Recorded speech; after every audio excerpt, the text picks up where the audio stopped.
Payoff Pitch Baseball proudly presents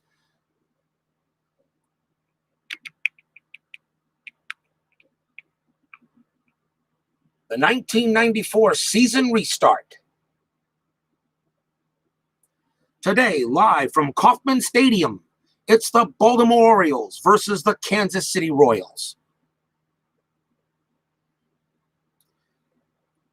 Good evening, everybody. This is Robert from RJL 518, welcoming you here to Kauffman Stadium. Tonight is a big game in this three-game series that these two were supposed to play in 1994 between the Baltimore Orioles and the Kansas City Royals. Baltimore comes into this game at 68-51, Kansas City 67-55 since the simulation. And we'll go ahead and I'll show you guys a little bit of the standings at this time.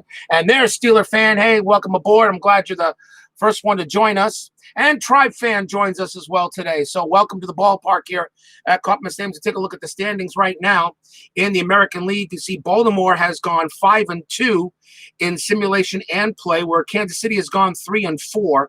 Kansas City trails the White Sox and Cleveland now by about 3 games. Baltimore is about 5 behind the Yankees, who have gone 3-4 in the standings. And after tomorrow, of course, tomorrow's game between the Marlins and the Dodgers, I'll be resetting, and I'll show you a brand new season statistics and season standings.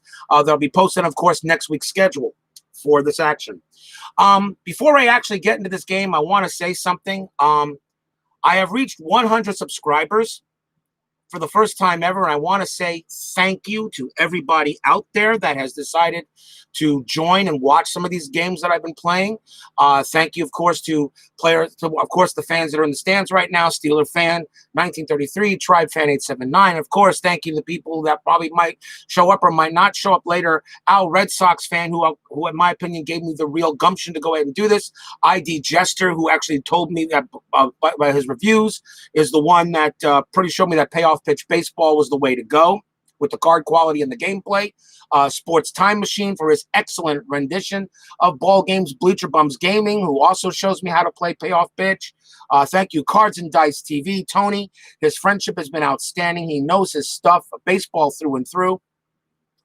And, of course, the other people that may show up later, people like Dave Gardner, Dave Little. You know, thank you very much. 100 subscribers, only after a short time, only about a few weeks of doing this. And it's been an honor to be doing these games to you. So, again, thank you very much. I'm glad you joined me here at the ballpark for tonight's game between the Orioles and the Royals. One more thing I also want to mention, I actually, before I turned this game on, was watching the Yankees and Mets playing at Citi Field, the exhibition game they showed. And I was a little bit in awe, a little bit in awe of the game itself. Not because of baseball being played, which is terrific in all ways, but they were playing in front of cardboard people in the back seats of the stands behind home plate. The stadium was empty, and they had crowd noise being piped through. Is this what baseball is going to be? Like I said, people, let's pray that this virus disappears sometime soon, and we can get back to normalcy here at, get back to some normalcy in our world. And everyone, of course, out there, be safe, be healthy, be strong, love all people, black, white, orange, green, blue, doesn't matter. We all bleed red, people. It doesn't matter. Okay. We're all human beings. Let's just get together, let's do the best we can in the light. Thank you again, Steeler fan. Thank you very much. All right. Enough crap. Let's get to tonight's game. We got a good one between the Orioles and the Royals. And it will be Mike Mussina versus Tom Gordon tonight. This is a big game that these two teams will have to play. So I'm expecting hopefully some fireworks, but you never know some of my games, how they can go.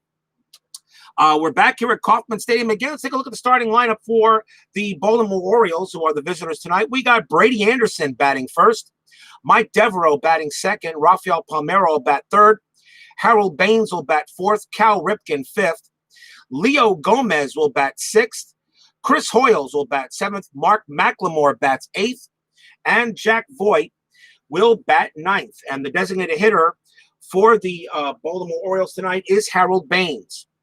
Defensively for Kansas City, we got Joyner at first base, Lean is at second. Howard is at third. The shortstop is Gagne. Left field, we got Coleman. McRae is in center. The right fielder is Jose. McFarland is the catcher. And on the mound for the Kansas City Royals will be Tom Gordon. 11 wins, 7 losses, a 4.35 ERA. He averages about 7 strikeouts and 5 walks per 9 and less than a home run. So Tom Gordon, actually a pretty good pitcher for the Royals. This should be I think, a pretty good matchup between these two.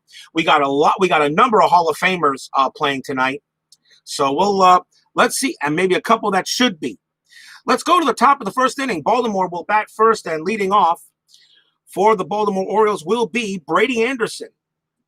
Brady Anderson batted 268 and 11 home runs against right-handers in 94.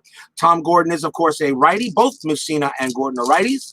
So let's see how these guys can go out as we begin this big game. Game is underway. Here's the pitch from Tom Gordon. This is a 10. That's a tough.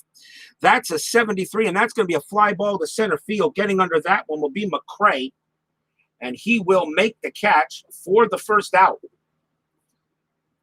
So one quick out there, and now we will see Mike Devereaux. Devereaux batted 191 with 7 homers in 94 against the righties. Tom Gordon gets and sets the deal, and here's the pitch.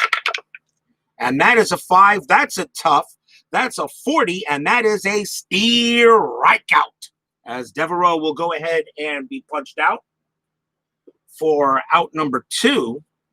And as I said, we got a number of Hall of Famers and a couple of maybe some ones that should be Hall of Sports Time Machine has joined the. Thank you for joining me in the ballpark. Here's Rafael Palmeiro. Should he be in the Hall of Fame? Well, by his stats, yes. But because of the PEDs, everybody is going ahead and just, everybody just cannot put Palmeiro in the Hall of Fame because of the steroids. A steroid victim, but Hall of Fame stats nonetheless. 302 average, 13 homers against righties.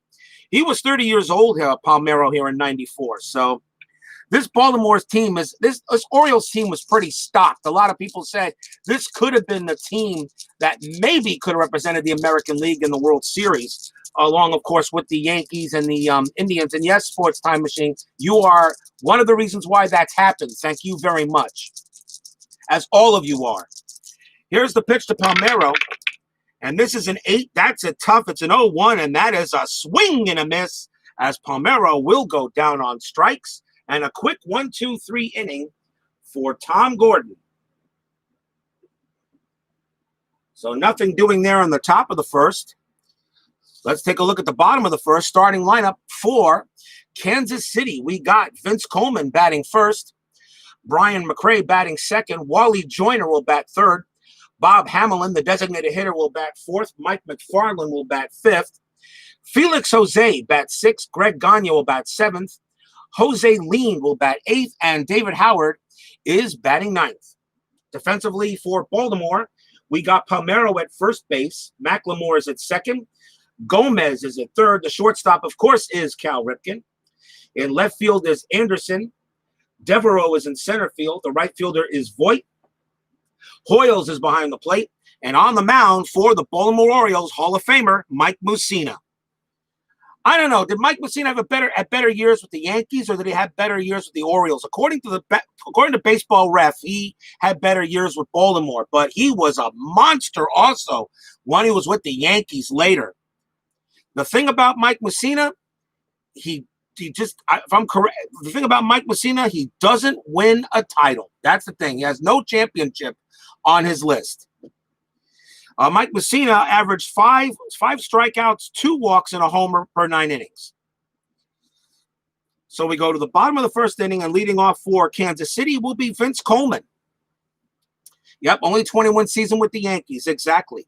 Coleman batted .231, no homers against righties, the Ricky Henderson wannabe, and although he was maybe as fast as Ricky, he just couldn't get on base as much as Ricky could.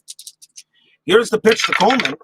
And we got a 5. That's an in play. That's an 80. And that is a fly ball center field. Coming under that one will be Devereaux. And he will make the catch for the first out. On a 1-strike fly ball. One man down, and the batter will be Brian McRae. McRae batted .259 with 3 homers against the righties.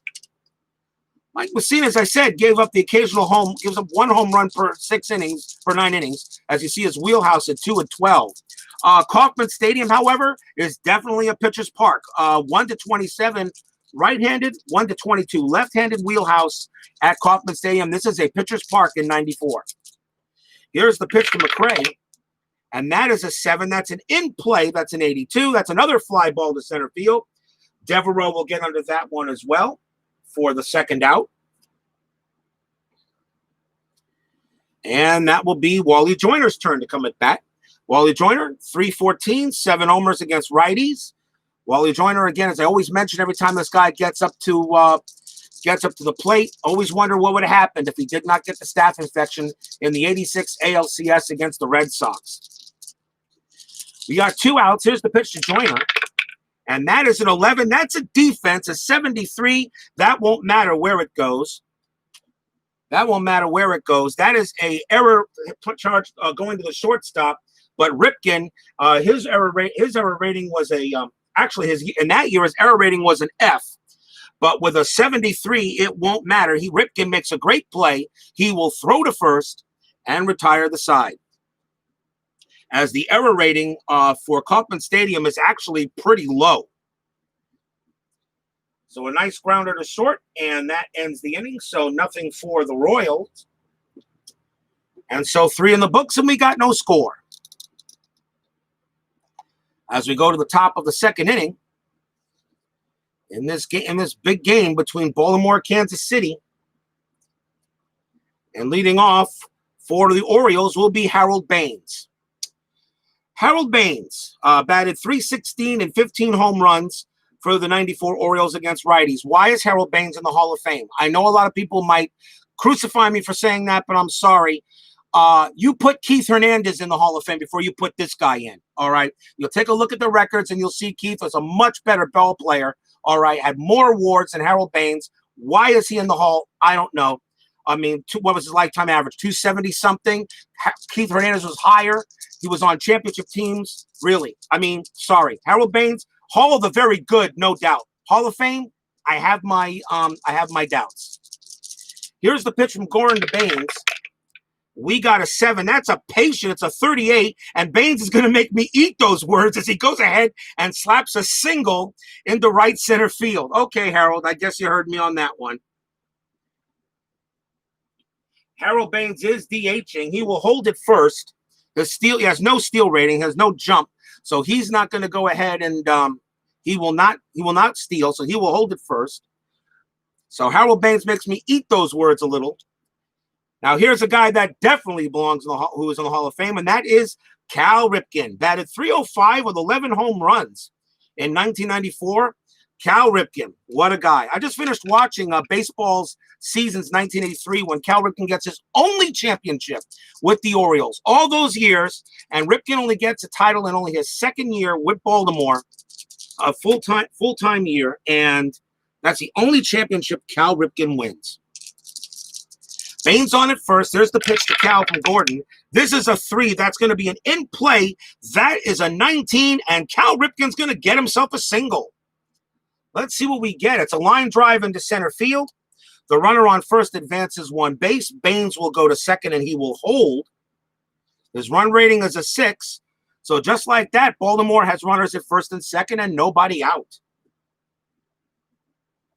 So here I am knocking on these guys a little bit, and Baltimore is making me eat the words. Here's Leo Gomez. He's the next batter up. He batted .263 with 10 homers against righties in 94. Leo Gomez gets a shot. Holly Joe Bryan. Okay. So runners at first and second. Here's Leo Gomez. Here's the pitch here. And we got a 5. That's going to be a tough. That's a 55. And Gomez is going to fight that one off. That's going to be the 3rd straight base hit. It's going to be a long single into the gap to center field. Runner on second advances 1 base with a plus. Harold Baines' run rating is a 6. I'm going to have him hold at third, and the bases will be loaded. It's going to be a station-to-station single. So here I am, again, just making mincemeat of these guys, and they are got base hit after base hit after base hit. 3 straight hits, and the bases are juiced with nobody out. And that will bring up the catcher, Chris Hoyles. Batted .234 with 11 homers against 94. Baltimore will play the infield back, looking for the double play, concede the run. It's early. So here's the pitch. And that is a 9. That's a tough. That is a 50. And Hoyle swings and misses at strike 3. Big strikeout by Gordon. Big strikeout. And so the runners will stay where they are, of course. That is the 3rd strikeout thrown by Gordon. The infield will still continue to play back. And here's Mark McLemore. McLemore batted .273 with 3 homers against the righties. Gordon looking there. The bases are juiced. There's no place to put them. So here's the pitch to McLemore. See what he can do. It's a 5. That's a tough. And we got a rare play. So let's find out and see. Let's see what we got. We got a rare play with runners on base. The number here is a 3. And let's see what we got. B, C, D, or F, catcher range. Unable to block pitch, pass ball. Runners advance 1 base. The catcher for Kansas City is McFarland. It's an F range. He's unable to block the pitch. We got a pass ball. Runners advance 1 base. And it's a 1-0 lead for the Orioles as McFarland cannot make the play.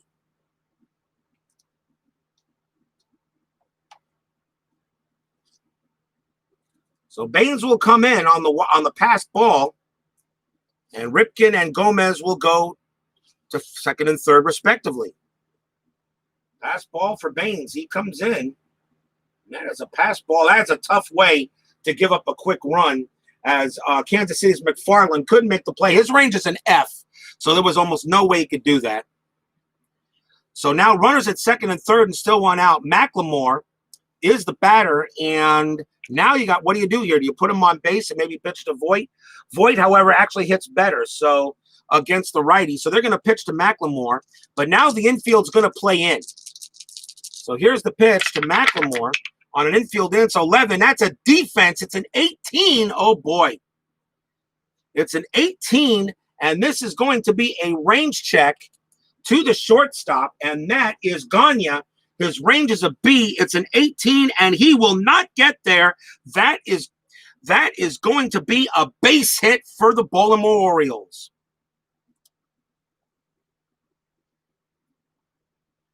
That is a hit for the Orioles. Let's take a look and see what kind of hit it is. And that's going to be that went to Gagne, who's a 3rd, and that is a double, 2 stars. Wow. Hit first base, 3rd base, double 2 stars. My McLemore gets it right past him, and that's going to clear the bases. McLemore holds it 2nd, and already Baltimore jumps out in front 3-0.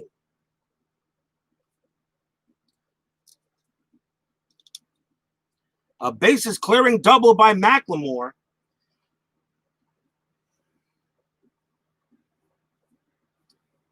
As Lean couldn't get, as Gagne couldn't get there.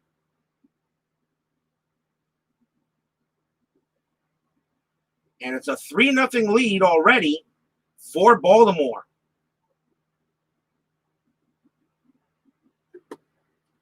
Fans here in Kansas City already a little bit nervous after that, as Tom Gordon has allowed now 4 hits in 5 batters. The batter will be Jack Voit. He's next. He bats .220 with 1 home run. With 1 home run. So McLemore on at 2nd, but now 3-0 Baltimore. And let's see if Tom Gordon can settle down here. And their catcher's going to, and it's going to be McFarland's going to go talk to him for a minute and settle him down. And now they'll go ahead and pitch to Voit. And here's the pitch. And we got a 5. That's a tough. That's a 58. And Voit. And that is going to be a fly ball to right field. Coming under that one will be Jose. He will make the catch. McLemore will not move. He'll stay at 2nd, 2 down.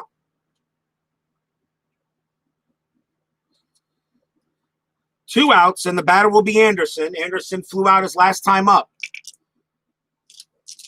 McLemore still on at 2nd. And Gordon trying to get out the jam of the inning. It's an 11. That's another defense, a 72. That won't matter who it goes to. So that's going to be, but it's a defense. Oh my God, it's a defense rare play. You got to be kidding me. We go to the defense rare play chart again. And the next number on the card is a 10. Third baseman with A or B range catches hard liner and turns it into many outs as possible.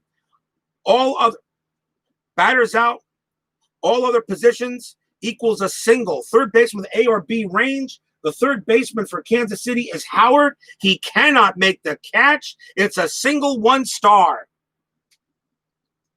Brady Anderson will go to first. Single 1 star. McLemore's run rating a 7. He will score from second. And that is a 4-0 lead now for Baltimore, as the Royals are getting torched early. Another base hit.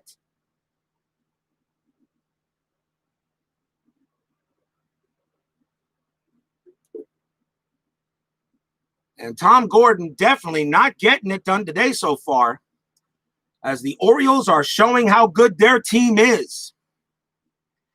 Anderson is on first with 2 outs. He will not attempt to steal. The batter is Devereaux.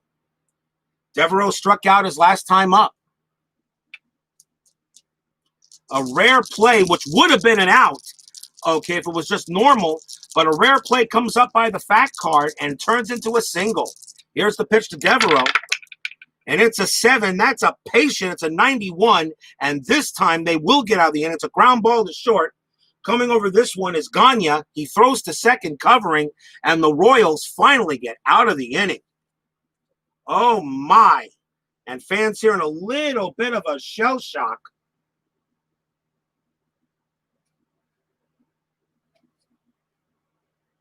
But that is it. In a good size inning.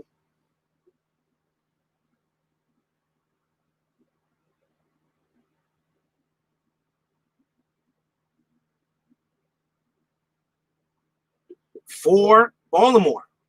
So let's see here. We got 4 runs. It was 4 runs on 5 hits.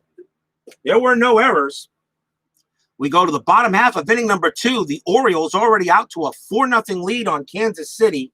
But as you know how my games go. So here comes Mike Mussina. He'll now pitch the bottom of the second. And leading off for KC will be Bob Hamelin.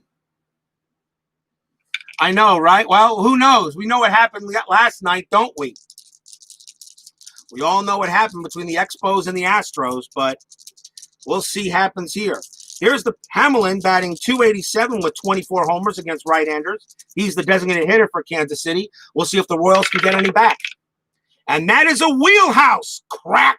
And that one is hit high. That one is hit deep. And Bob Hamelin, just like that, gets the Royals back on the scoreboard. It's out of here.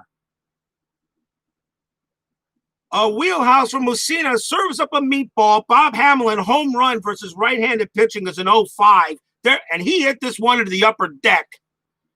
Bob Hamelin blasts this one and gives the Royals fans something to cheer about. And we got a 4-1 game.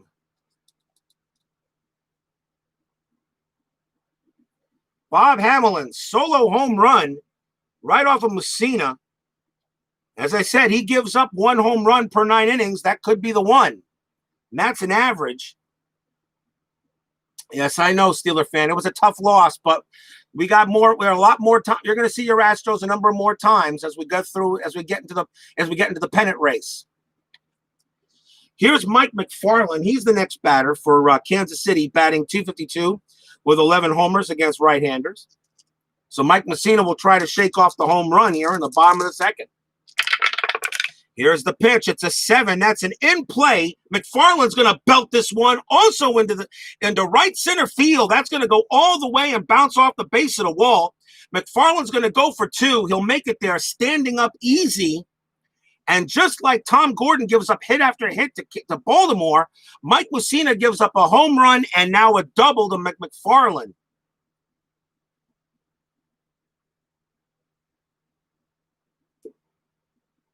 So a man on at second base and still nobody out. Already the Royals have a run in. And the batter will be Felix Jose. And we all remember what Felix Jose did in a game earlier starting the season out. Felix Jose batted .295 with 8 home runs against right-handers. And for those of you who are wondering what that happened, you'll have to check one of my videos with the Royals in it to see what happened. Spoilers. Runner at second base. Felix Jose at the plate. Still nobody out. Bottom of second. Here's the pitch from Mussina. That's a 7. That's an in play. That is a 43, and that one's going to be a ground ball right back to Mussina. McFarland's run rating is a 7. Mussina will throw to first. McFarland will go to third on the play, and there's one out.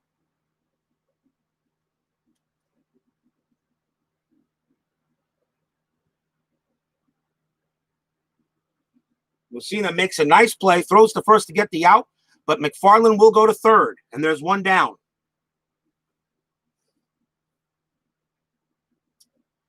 The next batter will be Greg Gagne, who couldn't make that big play, which allowed those runs to score for the O's in the top of the second inning. We'll see if Gagne can make up for it. Runner at third, though, and Baltimore will keep the infield back. I'll try to concede the run, get in the outfield, try to get the out. And here's the pitch from Mussina. And that is a 9. That's a tough. It's a 69. And that's going to be a ground ball to second base. That's a ground ball to second. That's going to be taken by McLemore. He gets it. He throws to first for the out. 2 down. McFarland on a 7 will score from third, and it's now 4-2.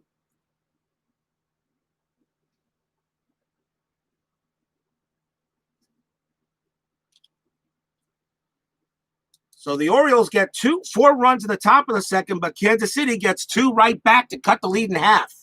As I said, anything can happen in my games of payoff pitch baseball. Here's Jose Lean. Lean batted .273 with no homers against righties in '94. So Tom Gordon gives up 4 in the top, and Mussina gives up 2 right back in the bottom. Here's the pitch to Lean, though, but now there are 2 outs. And that is a 7. That's an in play. And that is a ground ball to third. Coming over for this one is Gomez. He has it. Throws easily to first. And that will end the inning.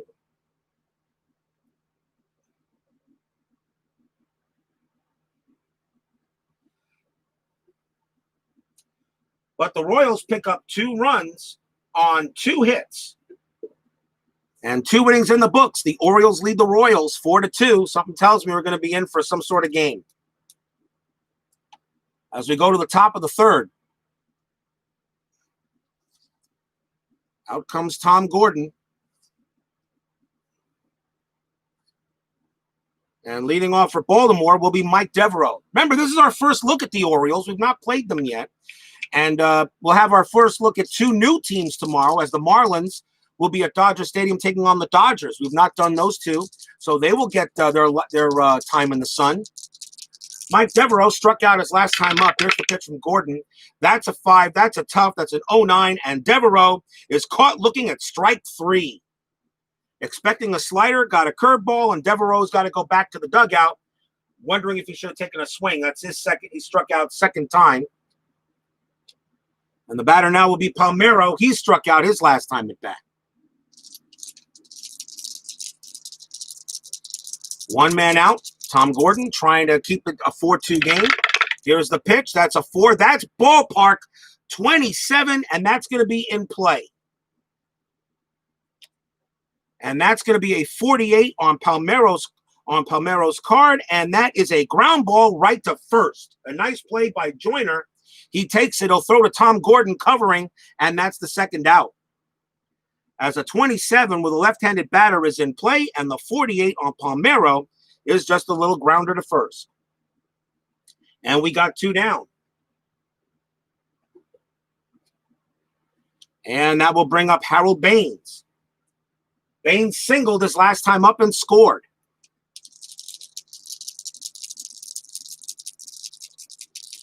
Here's the pitch to Baines. That's a 4. That's another ballpark, but that's also going to be an in play, 84. And the number is a 74 for Harold Baines, and that's going to be a fly ball to center field. Coming under that one will be Brian McRae, and he gloves it, and that ends the inning. So after a big inning in the second, Tom Gordon shuts the Orioles down in order. So we'll go to the bottom half of the third as nothing across.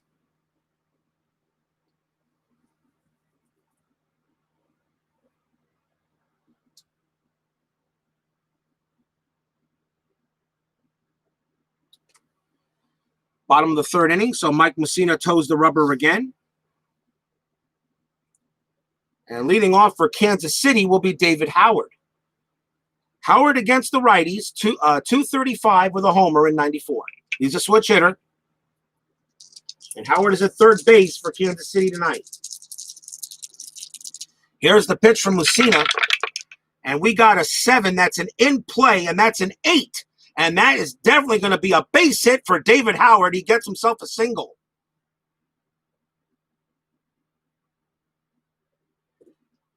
As he slaps that one to right center field, coming over to get that one is going to be the right fielder.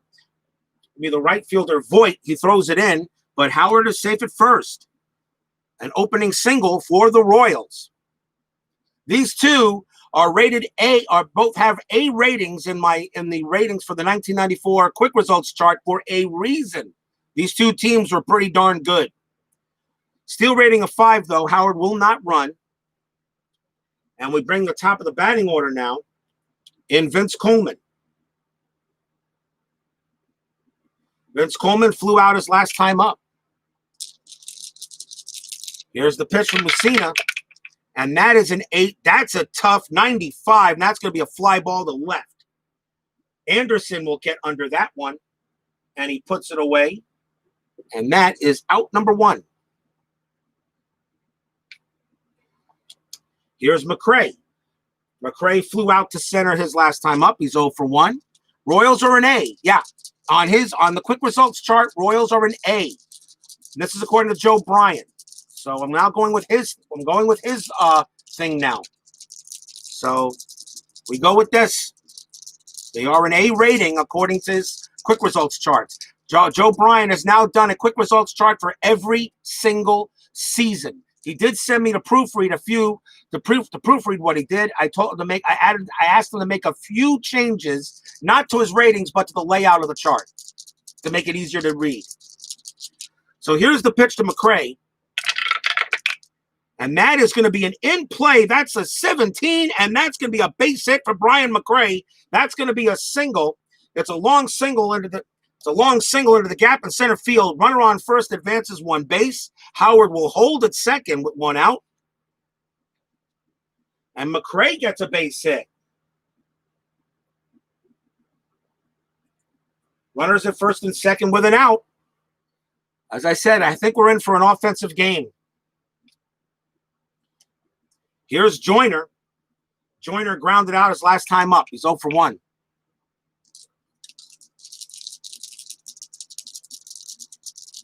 Mike Mussina, Hall of Fame pitcher, but already in some trouble.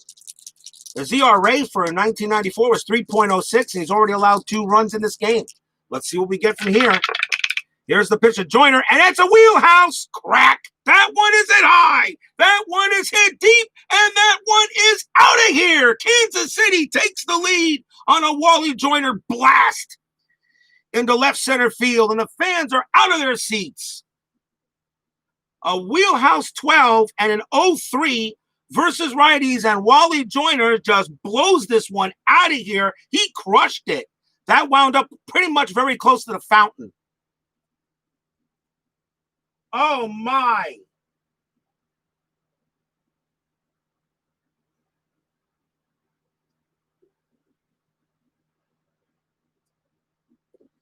Wally Joyner smacks the second home run for Kansas City in this ball game.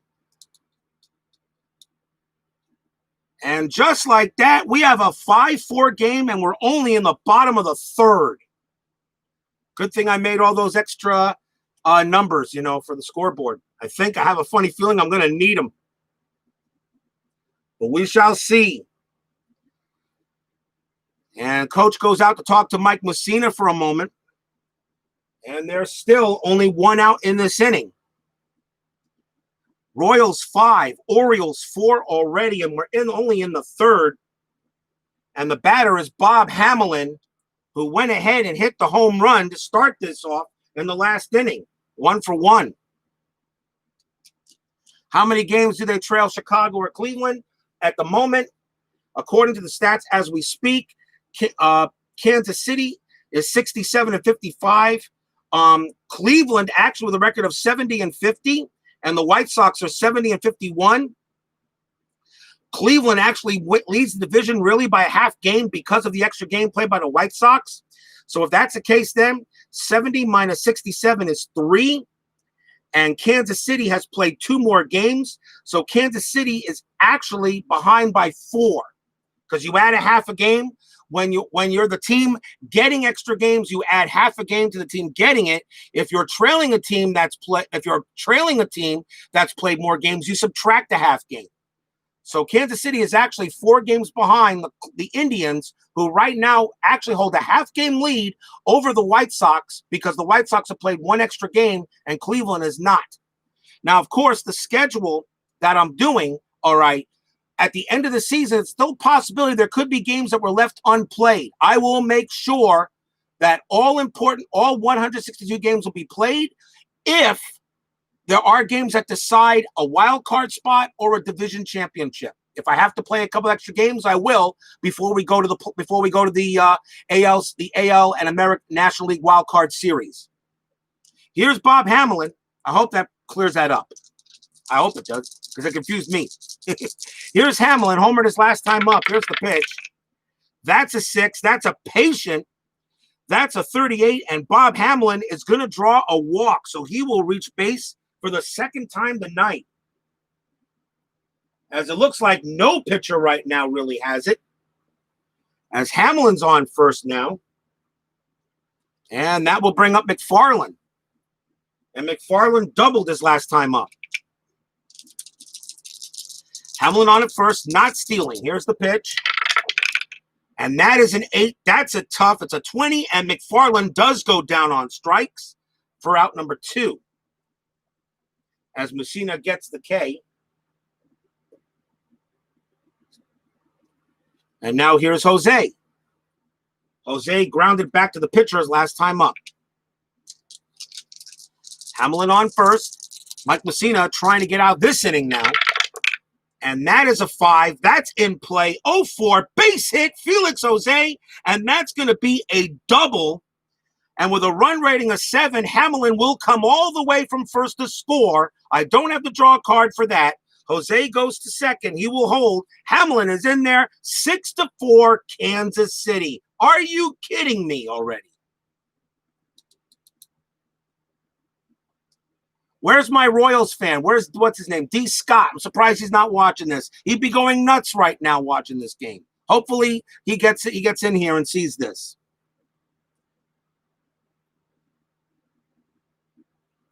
A double for Jose. And that is the 6th run given by Mussina. And here comes the coach. That's it. Even though I'm using the batter's faced fatigue rating, but 6 runs, that's enough to get Mussina out of there. He is done. What a rough game from Mike Mussina. I expected a little better out of him there. They will have to go to a long reliever, which they will do. And coming on to pitch for Baltimore now will be Mark Williamson. 3 wins, 1 loss, a 4.01 ERA, but he has long fatigue. And long fatigue is a 10 plus 15. He has 15 batters before he faces fatigue. So let's see. 1, 2, 3, 4, 5, 6, 7, 8, 9, 10. 1, 2, 3, 4, 5. So this is where his fatigue rating will be. As I mark that, and I remove that out of there. So Mark Williamson will now pitch for Baltimore. And the batter will be Gagne. And Gagne grounded out his last time out. Still 2 outs. A run rating of 7, Jose will score on a single. Here's the pitch. That's a 3. That's going to be defense 65, and it's an error check to the shortstop. So this ball is hit to Ripken, and his error check is a 5, and he will make the play. A great play by Ripken. He gets it. He throws to first, and the side is retired as Ripken saves another hit. That could have been an error, but he's got an excellent error rating, although his range rating is awful. But he does make the play at first, and the inning is over.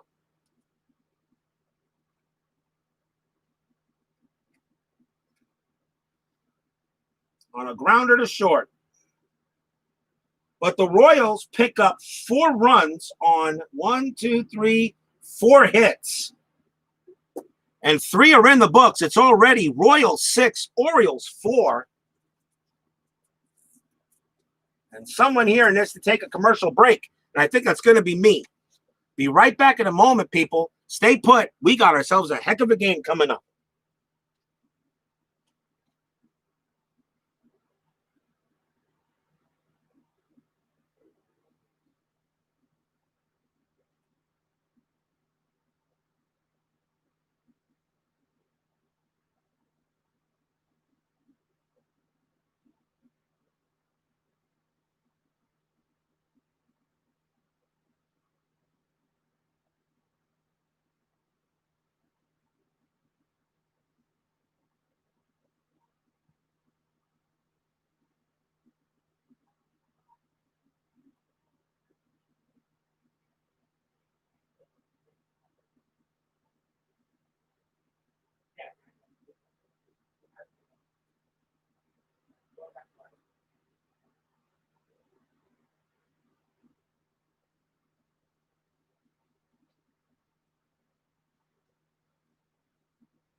Kansas City has knocked Mike Mussina out of the game after only 2 2/3, as they've taken the lead 6-4. Although Tom Gordon hasn't done much better, but he's still in there.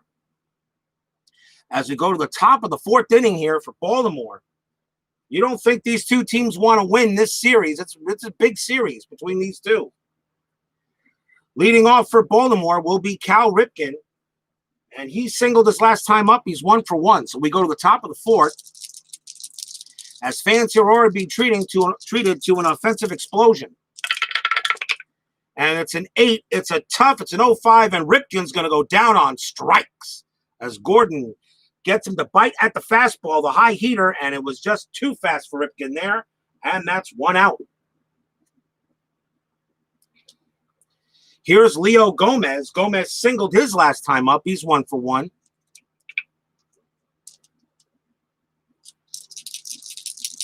And the pitch. And that's a 9. That's a tough. That's a 33. And Gomez is caught looking at strike 3. That was a perfect pitch, and Gomez was just frozen on it. And there was nothing he could do. It was a beautiful curveball. Went right into the glove, and we got 2 down. And that will bring up Chris Hoyles. Hoyles struck out his last time up. Who here felt already that when the Orioles were up 4-0, this game was going to be a blowout, like I did? Here's the pitch to Hoyles. And that is an 11. That's going to be defense, 35. And it's an error check on the third baseman. So that ball is hit to Howard. It's an error check. His range is a 5, and he will make a LeBron's 35. He makes a great stop. Great play by Howard. Gets on his feet, throws to first, gets Hoyles out by a step. What a play by David Howard at third. An excellent fielding percentage as he guns him down at first. And a 1-2-3 inning for Tom Gordon. And Gordon gives Howard a big pat on the butt.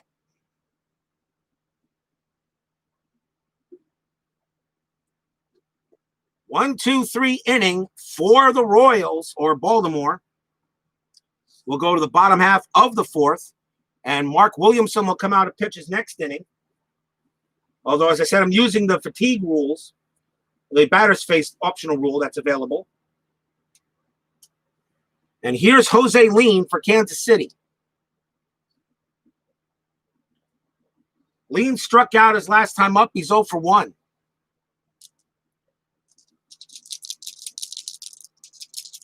Here's the pitch. And that is a 6. That's a patient, and Lean is going to draw a walk definitely on that roll. Lean goes to first. Steal rating is a 4. He will not run.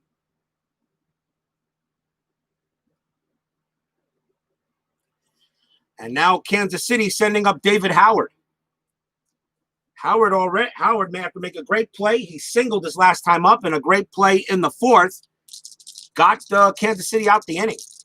So here's Lean at first. The pitch to Howard. And that is a 5. That's an in play, 47. And that is a ground ball to third. Howard's double play rating is a 6. Williams is a 7. It's a 5. They're going to get it. Third to second to first. 2 outs. They turn the double play. As Mark Williamson gets the pitcher's best friend.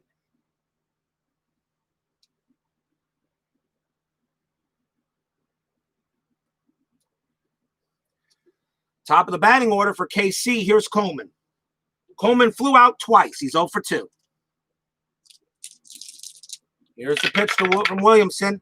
That's a 4. That's an in play, 71, and that's a ground ball to second base. Charging is McLemore. He will get it. Throws to first to get the speedy Coleman out, and the side is retired.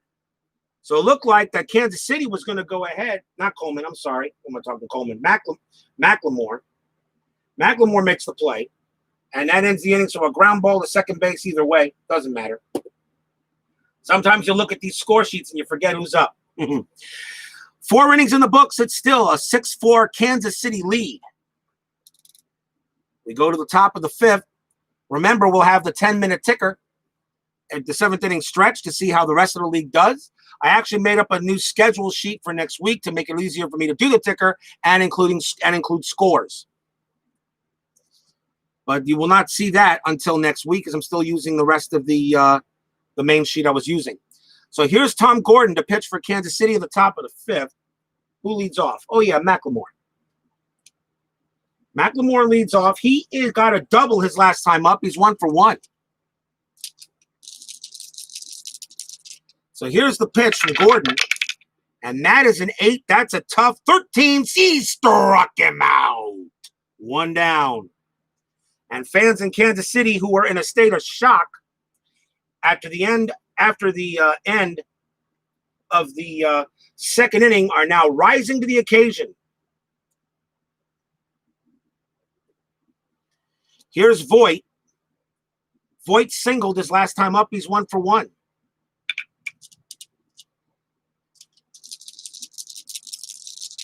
One man down.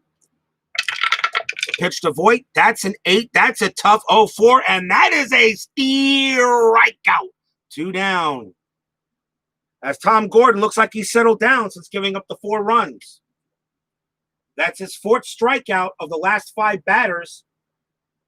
And he right now has 8 for the game at the moment. So he's already pitched above his average, which was 7.3 per 9. So leaving Tom Gordon in for Kansas City might have been the right thing to do. And here's Brady Anderson. Anderson is 0 for 2. Brady Anderson, I always thought, was a fine leadoff hitter. I think sometimes a lot of people felt he wasn't that great. I thought Brady Anderson actually was underrated. Me personally, Brady Anderson was a fine leadoff hitter for Baltimore. This guy could get on base if necessary. He was a good player, I thought. He's 30 years old in 1994. So here's the pitch to Anderson. See if I gave him a pep talk. That's a patient. That's a patient. That's a 38. And yep, Brady Anderson is going to draw the base on balls. So the pep talk worked. And that moves him to first base. His steal rating is a 5. The dice is a 6. He will not run. 2 outs. Still. And here's Devereaux. Devereaux struck out twice. No hit and run, not with 2 outs and nothing like that. You're down by 2 runs, got to hit away. Here's the pitch from Devereaux. To Devereaux, that's a 8. That's a tough. It's a 34. And Devereaux swing and a miss. He struck him out. Tom Gordon gives up a walk, but he strikes out the side. And that ends the inning.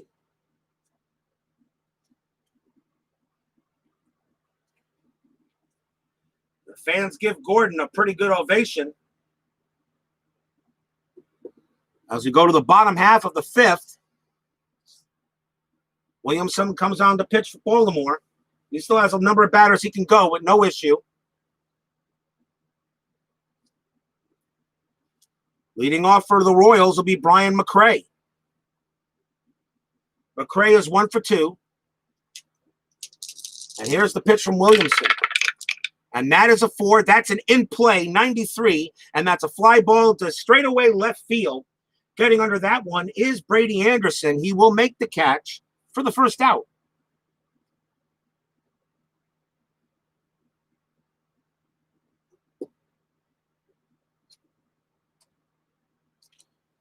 Here comes Joyner.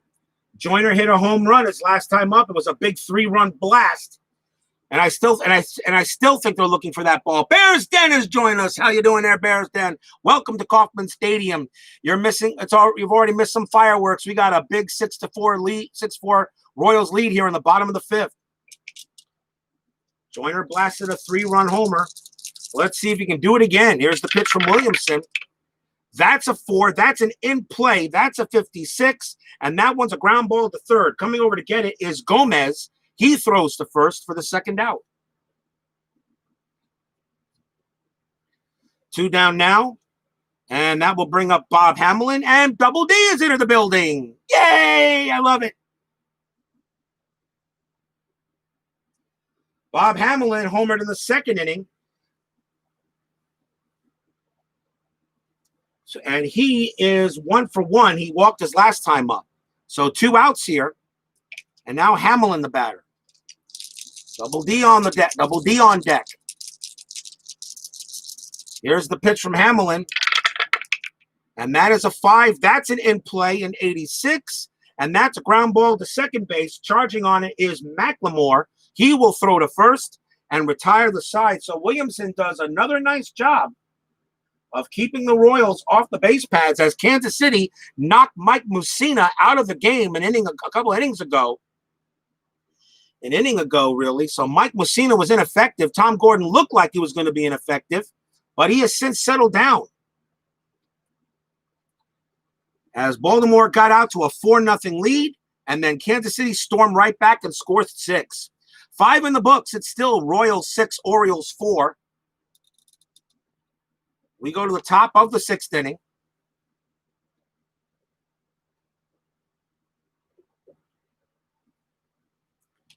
And leading off for the O's is Palmeiro.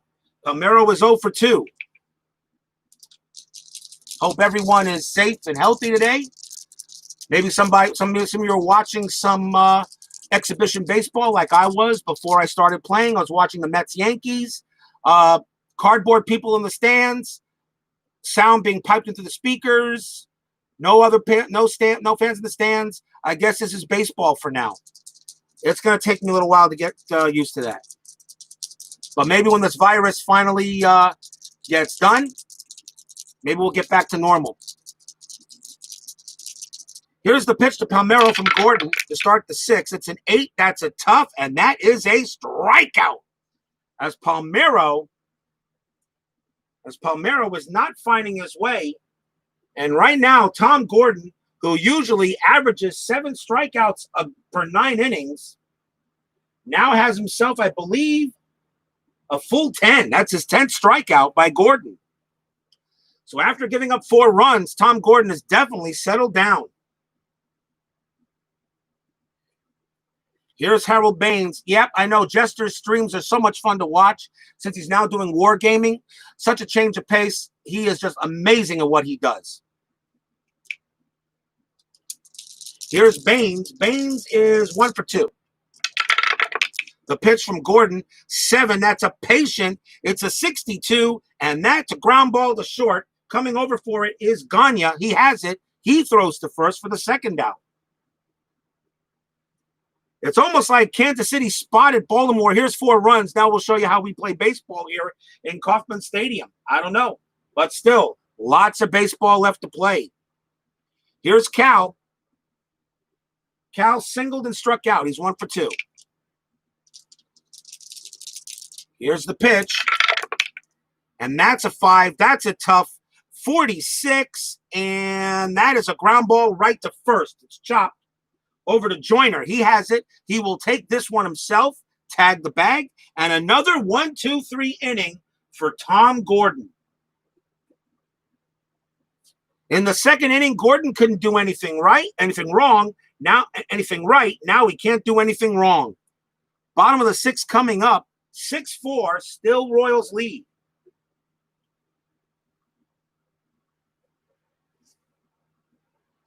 Mark Williamson will pitch his next inning. And he still has a few batters to go before he reaches his fatigue, as he's a long fatigue man. He's also a starter. So he's coming in here and pitching. Bottom of the 6th, and leading off for Kansas City is McFarland. McFarland is 1 for 2, doubled and struck out, and scored. Here's the pitch from Williamson. That's a 5. That's an in play, 42. And that one is a grounder to first. Coming over for it is Palmeiro. He throws to Williamson, who's covering the bag, and we got the first out.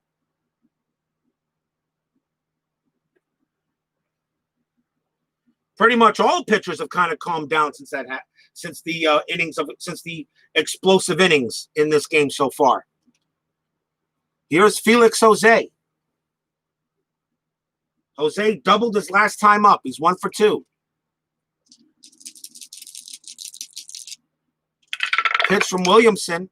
That's a 6. That's a patient. That's going to be a walk. Oh, wait. Yeah, that's a walk. And Jose will go to first. He reaches base for the 2nd straight time. His steal rating's a 5. It's a 6. He will not run. And the batter will be Gagne. Gagne is 0 for 2, grounded out twice. Remember, tomorrow's Sunday afternoon baseball. My game will be showed in the afternoon. I won't do it prime time. It'll be an afternoon game. Florida Marlins at Los Angeles Dodgers. We get our look at both those teams for the first time in this restart. Dodgers leading the National League West, but only by a game, only by a couple of games. Marlins looking to play some spoilers.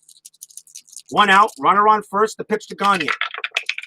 And that is a 5. That's an in-play, 91. And that's a fly ball to left. Coming under that one will be Anderson. He will make the catch for the 2nd out. Jose holds. 2 down. And even though it is within the steal rating, he's not going to go. Because with 2 outs, you don't want to be thrown out at second base.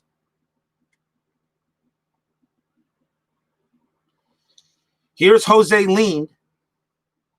Leaned walked his last time up. Here's the pitch. It's a tough, it's a 38. And Leaned, wow, he got it. Pow. That one is hit hard all the way deep into the outfield. That's going to be a clean double, a 38. Off of Williamson is a double. I don't have to pick a card. Jose with a run rating of 7 automatically scores from first. And the Royals get another run. That ball was hit to right center field. It didn't matter if the card was drawn. As Lean smacks a big-time double, scoring Jose. And the Royals now lead it 7-4. That's the first run off of Mark Williamson. And I think Baltimore is going to leave him in there maybe to get the last out if possible. It'll bring up David Howard. Howard singled and grounded out. He's 1 for 2 so far. Leaned on at second base. He does have a chance to steal third because his steal rating is a 4, and he's got doubles. So usually you could steal third in here, but you're not going to. You're up by 3 runs now. There's the pitch to Howard. And that is a 7. That's a tough 37. And David Howard does strike out, and the inning is over.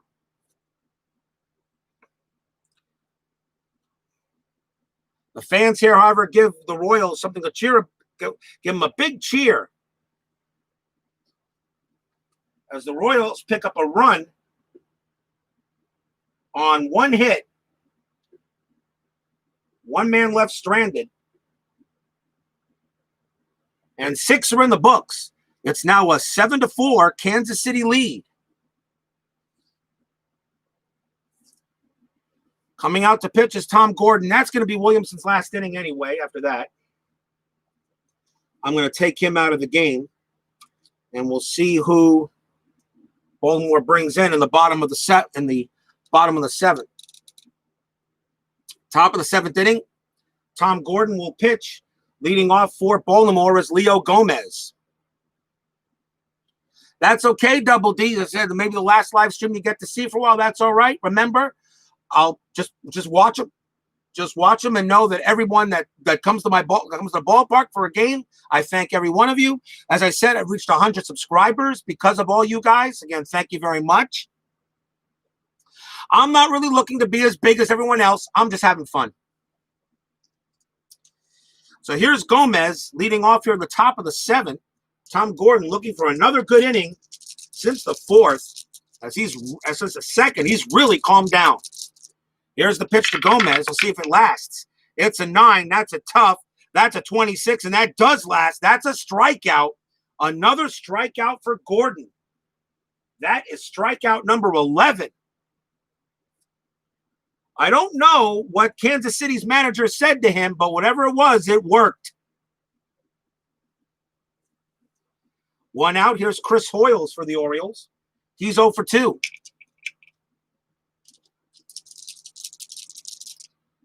The pitch on the way. That's a 5. That's a tough 62. Oh, he just missed the base hit. That's going to be a ground. That is definitely going to be a ground ball to second. Coming over is going to be Leaned. He gets it, throws it over to the first, and we got 2 down. Thank you very much there, Double D. I'm glad. Is it because of me, or is it because of these crazy games I always seem to get? Jeez. If I'd have known payoff pitch baseball would give me a heart attack every time I play, I never would be doing this. Yeah. All right. 2 outs in the top of the 7th. Here's Mark McLemore for Baltimore. He's 1 for 2, doubled and struck out. And these are regular season games. Let's see what happens when we get to see how I act when I get to the playoffs. And yes, we're going all the way to the final games of the World Series in this 1994 restart. So here's McLemore. It's a 7. That's a patient. It's an 87. And that is a ground ball right to short. It's going to be a nice play by Gagne. He throws to first. And another big inning for Tom Gordon, as he has just completely turned into a different pitcher after the 2nd inning. I can't believe the change myself. And if you guys don't believe it, here's the line score. This is what Gordon did. This is what happened in the 2nd inning for Kansas City. Look at the rest. I don't know what the manager said to him, but I don't know. But he has been beautiful. But guess what? We're at the 7th inning stretch. It's Royals 7, Orioles 4. 10-minute ticker coming right up.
Okay, everyone, it's time for the 10-minute ticker.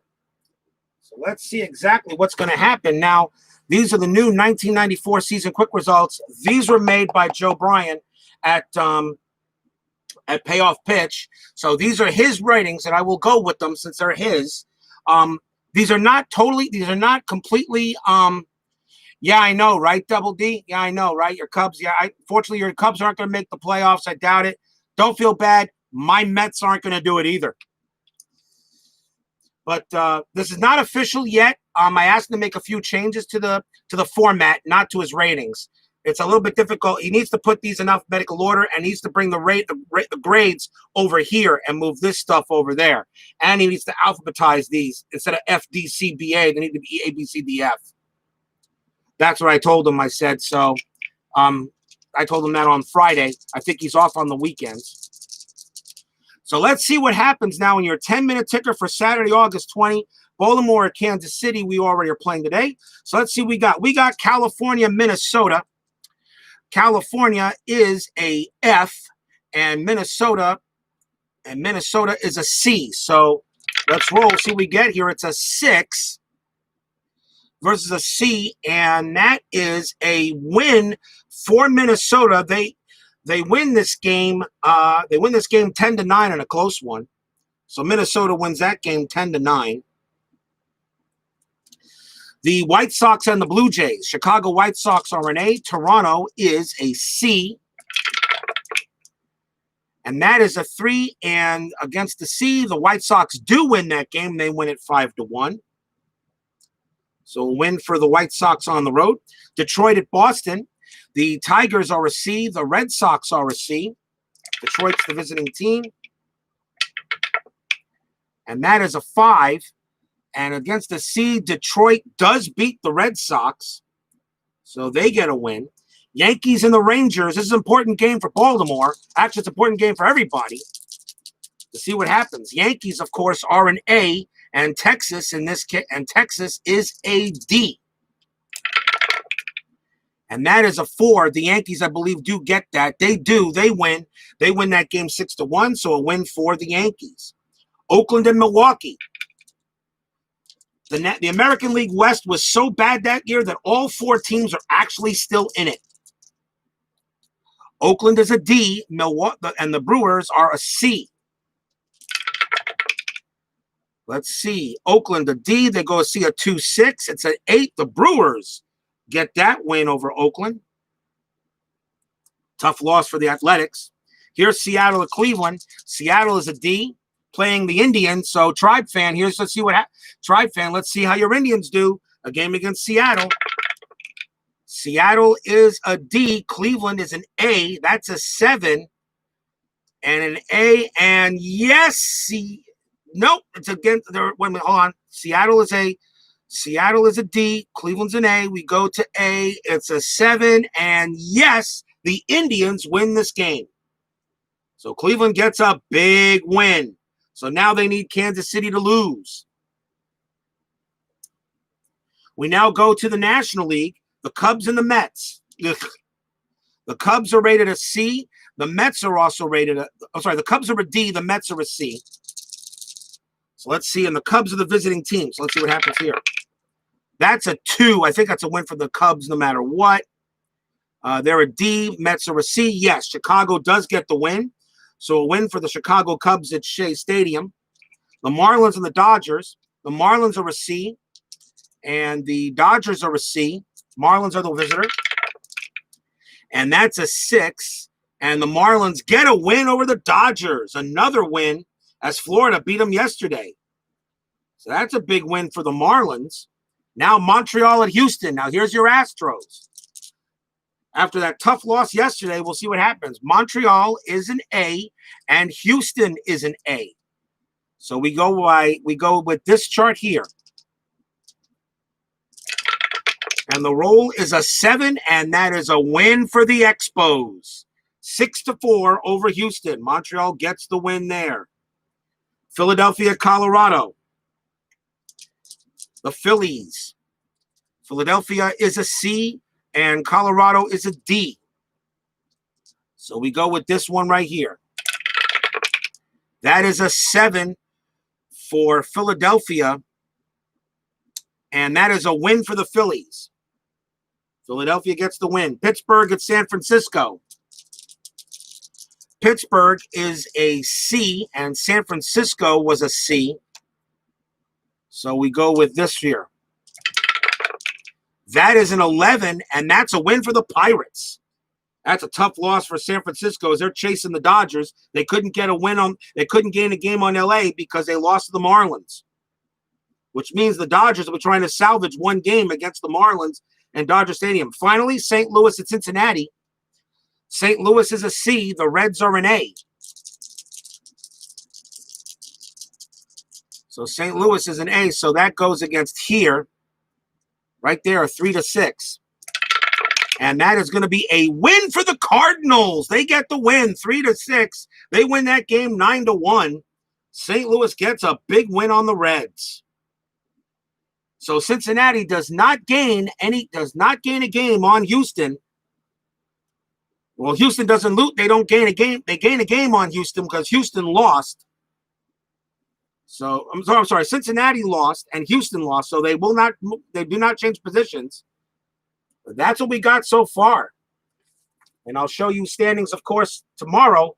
There'll be posted standings as we end the week. So that's it for the 10-minute ticker. So if your teams have done well, I'm happy for you. If they didn't, that's how the dice roll. At least you're actually watching the background occur instead of an AI making the decision. Just because it's random or whatever.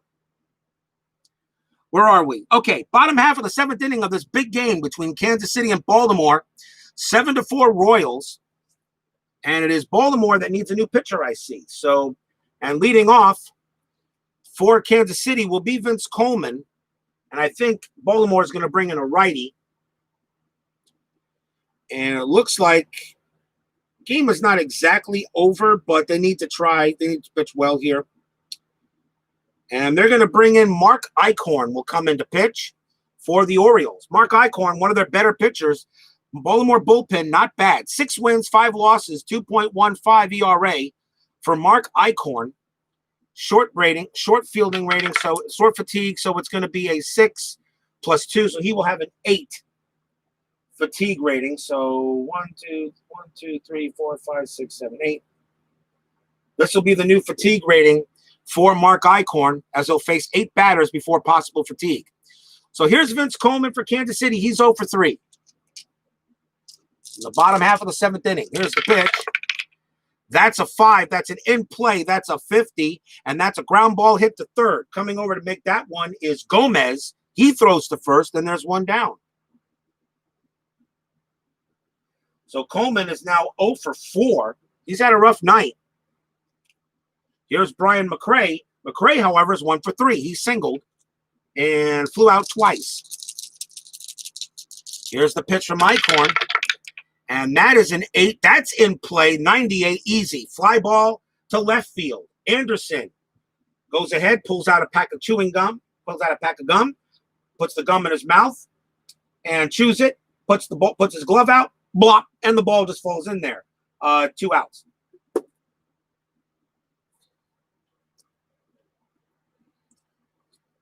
Two down, and the batter is Joyner. Joyner, however, has had a good night.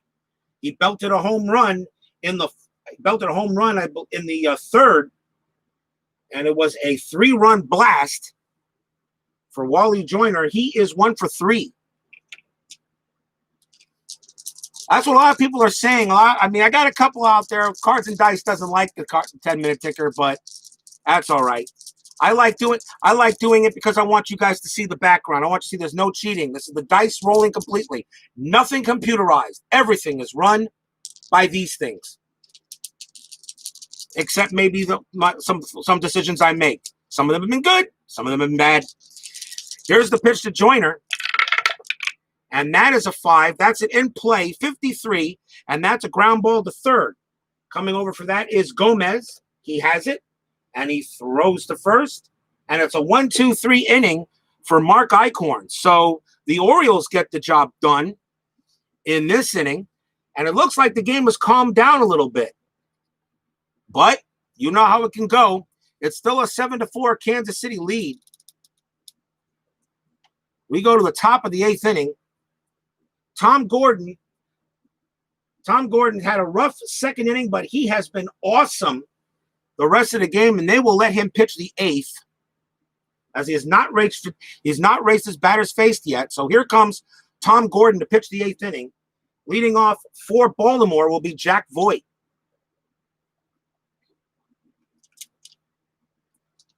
Remember, we will have. I know this is 1994, and they were only supposed to have the one wild card. We will have 2 wild cards. We'll have 2 wild cards, not just one. Because remember, 1994 was the first. Thank you very much, there, Steeler fan. I appreciate that. I truly do. We will have 2 wild cards. Remember, 1994 was the first year of the 3 division alignment, and they were going to use the wild card for the first time ever. But of course, that season didn't get finished. I like utilizing the current formula. 2 wild cards, but we're not going to have one game. It will be a wild card series, best of 3, again in the team's ballpark with the better record. You don't play 162 games to play 1. I have a real problem with that. So here's Voigt going up against Gordon. It's 7. It's a patient 97, and that's a fly ball to shallow left. It'll be Coleman getting under that one, and he makes the play, 1 out. And the batter will be Anderson. Anderson is 0 for 2. He walked his last time up, though. Here's the pitch. And that is a 4. That's ballpark, 64, but that's going to be in play. The number's a 23, and that one is going to be a base hit for Brady Anderson. He gets himself a single. A 23, he hit that one in the left center field. Coming over to get that one will be Coleman. He'll toss it in, and Anderson is safe at first.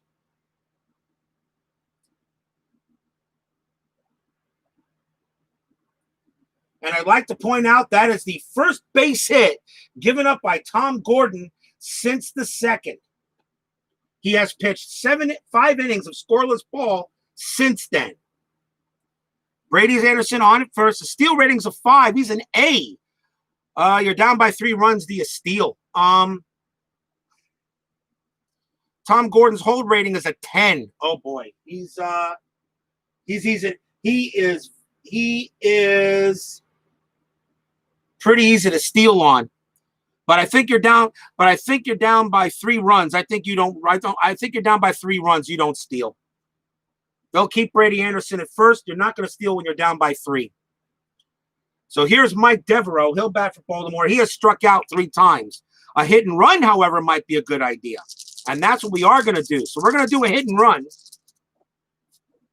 So I'll prepare the hit and run chart, and let's see what happens. So no steal, but I'll do the hit and run. So here's the pitch to Devereaux. See what comes up. It's a 6. It's a patient. It's a 51. And that one is going to be a ground ball. That's going to be a ground ball to 5. So let's see how this works here. That's a ground ball. That's a ground ball. So it's a 5. Batter's double play rating is 4 during a hit and run. It's a 6, so he will not get the double play. And that was off the patient chart, correct? No, that's off the. Okay, I'm sorry. Use the chart below off the wheelhouse or patient results. So it is a patient. So, and the number is a 51, and that's a ground ball to second. All runners advance to base. So Brady Anderson advances to second to stay out the double play, but Devereaux is out, 2 down. Because it was off a wheelhouse or patient, you use that chart. So Anderson moves to second, but a grounder to second. 2 outs now, and now the batter is Palmeiro. Could be. This may be it. I mean, he is 20. This is Tom Gordon. He is 27 years old.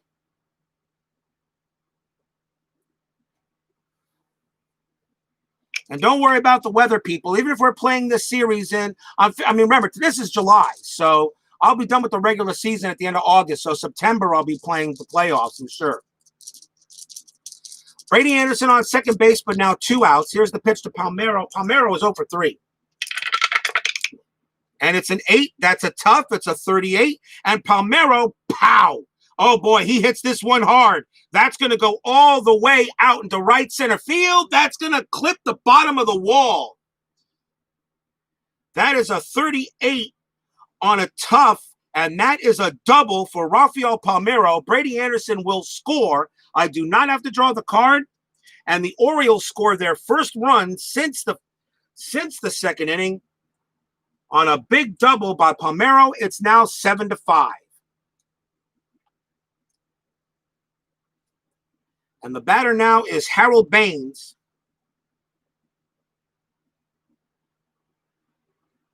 And Baines is 1 for 3. Gordon has not reached his batter's face fatigue yet. They like to see if he can get one more out. But I think you're 7-5. You need 2 outs. And and this guy would also pitch the 9th inning. They're going to come out and they're going to take out Tom Gordon. And I think that's the right thing to do. But Tom Gordon gets an amazing ovation from the fans after giving up 4 runs. Tom Gordon shuts Baltimore down until this inning. A great comeback by Tom Gordon.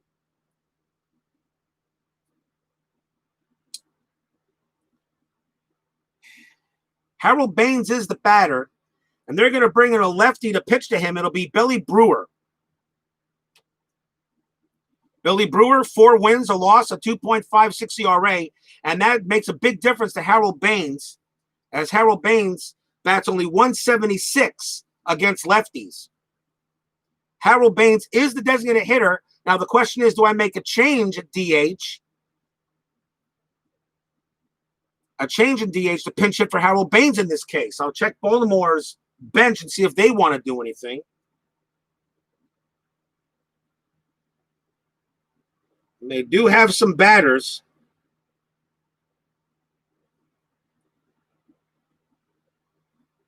And he would take over a designated hitter.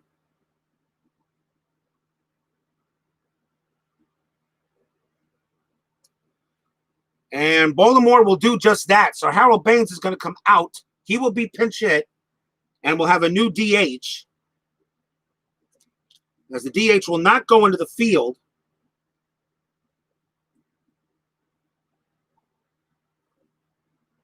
And coming into bat is going to be Tim Hewlett.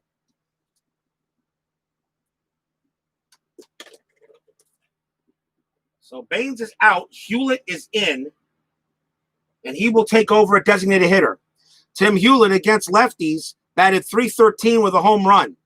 So Billy Brewer versus Tim Hewlett. The tying run at the plate. 2 outs here. Top of the 8th inning. 7-5. The next batter is Ripken, and you're not going to walk Hewlett because Ripken has a better average. So here's the pitch to Hewlett from Brewer. It's a 9. It's a patient, and it is a walk. So although I wasn't taking intentional walk anyway, Billy Brewer walks Tim Hewlett, and now the tying run's on base. And the batter now is Cal Ripken. Runners at first and second, 2 outs. And they're going to bring in another pitcher for Brewer, as we're not playing that stupid 3-batter rule. This is 1994 baseball. So Brewer's going to come out. He couldn't get the guy out.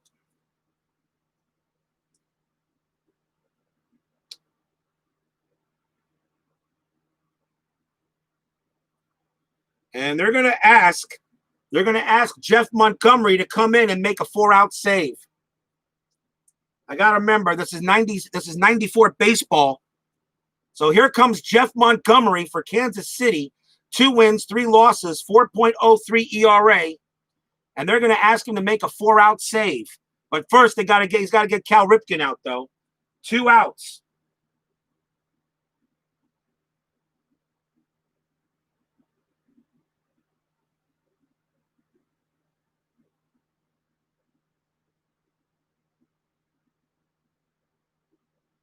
And I'm just writing my stuff in here so I know who to give any wins to.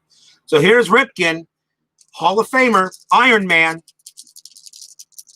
Runners at first and second, 2 outs, top of the 8th. Tying run on first. Ripken represents the go-ahead run. Jeff Montgomery trying to come in for the big pitch.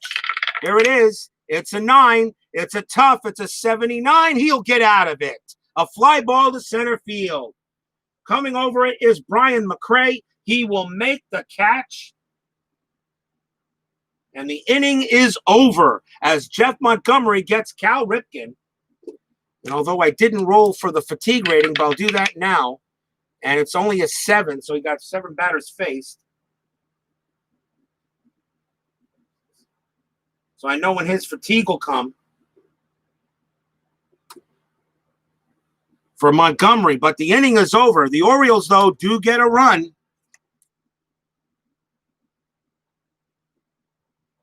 As this game is not done yet.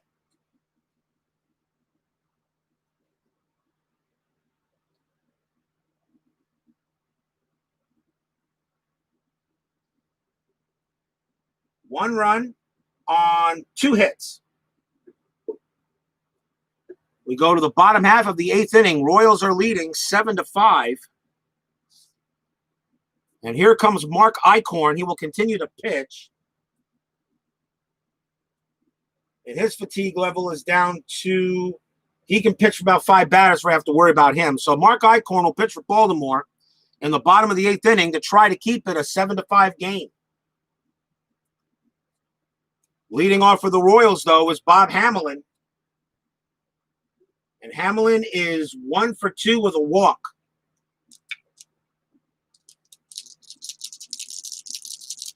By the way, at the end of the season, I will tally up what teams won and what teams lost in the games I've played. I will keep track of that. I will get that information as well. And right now, I don't think Kansas City's lost a game I played with them yet. I'm not sure. I think they were undefeated when I played them. But we will check. Here's Hamelin, Mark Eichhorn coming here, bottom of the 8th. Here's the pitch. It's an 11. It's defense at the 25. And that's going to be an error check to first base. So the ball is hit to Palmeiro.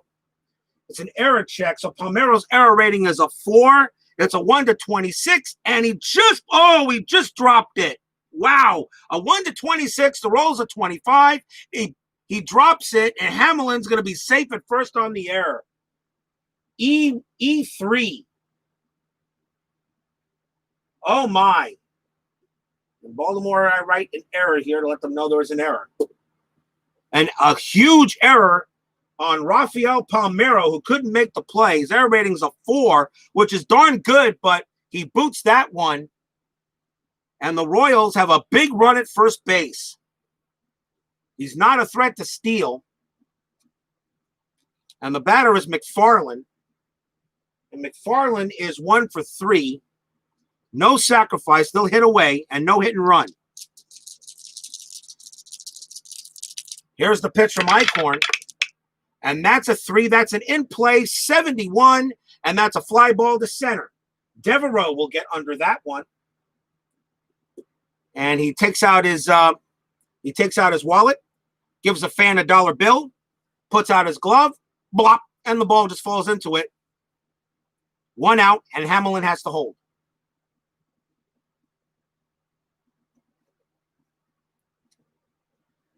Actually, it wasn't a dollar bill. That was like maybe a $100 bill he gave to a fan, and it was an Orioles fan in Royal Stadium. You think he'd give it to a KC fan? Here's Felix Jose. Jose is 1 for 2. He doubled earlier in the game. But a big run is at first base. And here's the pitch from Eichhorn. And that is a 6. That's a tough. It's a 29. And that is a strikeout. 2 down.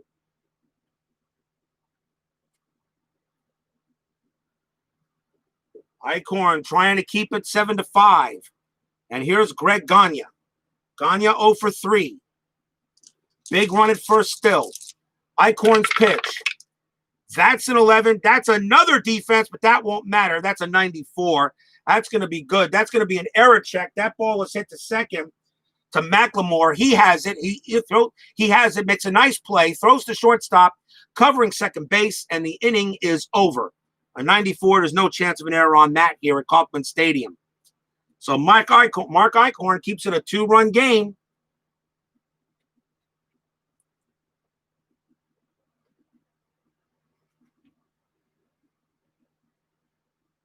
A grounder to second, so no runs, no hits, 1 error. 8 are in the books. It's Royals 7, Orioles 5. And we go, to my opinion, the worst inning to play, the 9th. And that's going to be Eichhorn's last inning. He's going to be done. So I'm going to take him off the board anyway. In case this gets to the bottom of the 9th inning, Baltimore will have a new pitcher. But it'll be up to Jeff Montgomery of Kansas City to close the door. So top of the 9th inning for Baltimore. And here's Leo Gomez to lead it off. Gomez is 1 for 3, struck out twice and singled.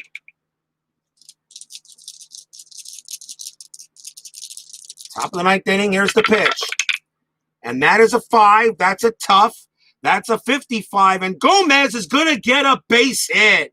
He hits this one up the middle, past Montgomery, past second base, right into center field. Baltimore has the lead runner on base with a single. A tough and a 55 is a single, and Baltimore has the tying run at the plate as Gomez comes through with his first base hit since the 2nd inning. Here we go. Gomez on it first. Baltimore will bring up Chris Hoyles. Montgomery is no threat fatigue yet. Hoyles is 0 for 3. Gomez is still reading a D. He will not run. They will not pinch run for him. And Montgomery, Kansas City's not really worried about him. His run doesn't represent anything. Hoyles is the batter. Here's the pitch to Hoyles. It's a 7. It's a patient. It's a 37. And Hoyles draws the base on balls. Oh, no. And fans here are getting really worried. Jeff Montgomery gives a base hit to the leadoff batter and now walks Hoyles.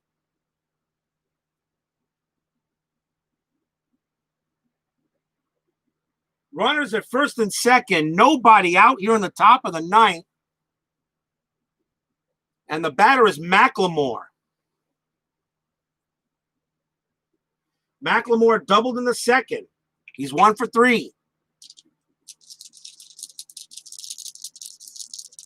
Jeff Montgomery trying to close the door. Exactly. Here we go. Top of the 9th inning. Here's the pitch. It's a 9. It's a tough 25. Struck him out. And the fans jump in their seats. Big strikeout on McLemore from Montgomery. Big strikeout. 1 down.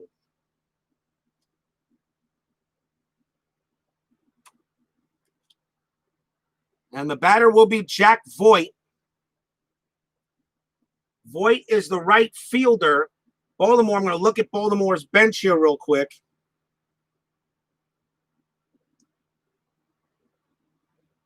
And Voigt's going to, and Voigt is, he's 1 for 3, and Voigt's going to come out. And Baltimore is going to put in Dwight Smith to pinch hit.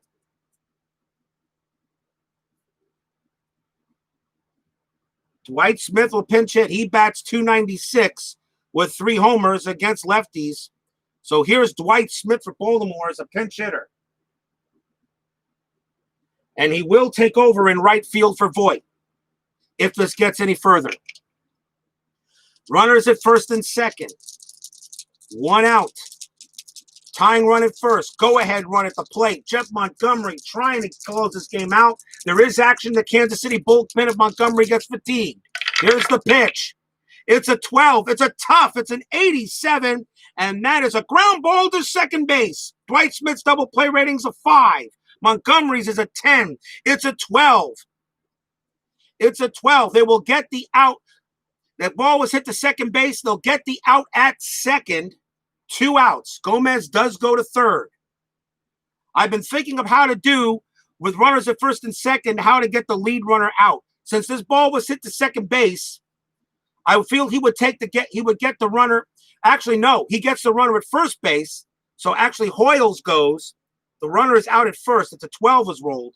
So Smith is out, but 2 down. But I've been thinking, and I actually talked to Joe about, what do you do when you got runners at first and second? Is there a possible way to get the lead runner out at third? So I figured on that, and it came out to he didn't actually have a chart for that. So I kind of made a rule that if a ball is hit to third base and there's runners at first and second, and you get the lead runner will be out at third. That makes actually sense. Which makes some sense. If the ball is hit to shortstop, then I got to make it. Then a decision is made. But 2 outs, runners at second and third now, as Dwight Smith grounds out. And it was a 12, so the runners advance. And the batter will be Brady Anderson with runners at second and third.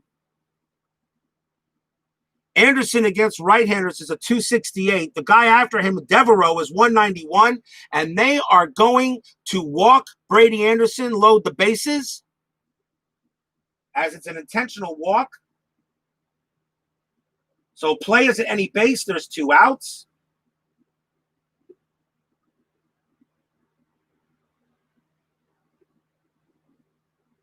And the batter will be Mike Devereaux.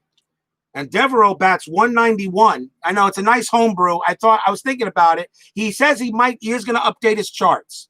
Joe Bryan has realized a couple of things I've talked to him about. And I think he likes my input, but it's his game, and I love his game. Devereaux bats 191 against the righties. I got to go to Baltimore's bench and see if I need to make a change. Devereaux is center field. And I don't have another center fielder. So if I take him out, I have to move somebody to center. Let me see if anybody can do that. Dwight Smith I was going to put in right field, but he can play center. So if I want to bring in a right fielder, I can. And that's exactly what they're going to do. So Mike Devereaux is going to come out, and we'll see a pinch hitter for him as well. And the best guy to pinch hit in this situation against Montgomery is going to be Jeffrey Hammonds. So Hammonds will bat against Jeff Montgomery, bases loaded. He bats .316, 6 homers against right-handers. Jeffrey Hammonds, bases juiced, 2 outs, top of the 9th. Royals 7, Orioles 5. If this goes any further, I'll have Hammonds in right field, and I'll double check and see where I got to move. And I'll probably have Smith play center. But now it's here, and this is Montgomery's fatigue batter, but it doesn't matter unless he gets on base. So Jeff Montgomery's got to make 1 pitch. Here we go. Bases loaded. Jeffrey Hammonds for Baltimore. 2 outs, top of the 9th. Montgomery trying to get it out. Fans in Kansas City and Kauffman Stadium are on their feet. Here's the windup. Here's the pitch. It's a 5. It's a tough. It's a 58. Hammonds gets a base hit. It's a single. It's a single. I don't believe it. He gets it. Soft blooper into short right field. Runner on second scores. Runner on first advances 2 bases. Tie game.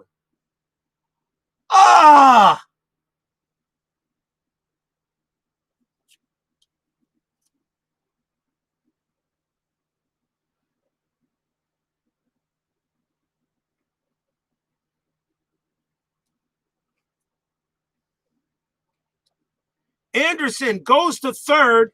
Hammonds holds it first on a base hit. It was a 58 on a tough, and that is the last number in it against right-handed pitchers. We have a tie game, 7-7. Montgomery blows the save. If I'm right, he did that in another game earlier. We got a tie game at 7-7. I don't believe it. Jeff Montgomery blows the save, a double to Jeffrey Hammonds, who takes over.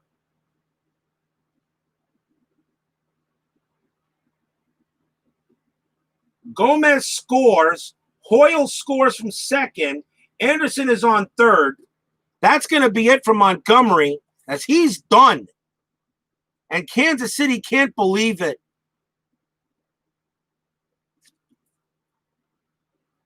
And the batter is Palmeiro. And with one swing of the bat, he can put Baltimore ahead. And now the Orioles have their closers getting ready.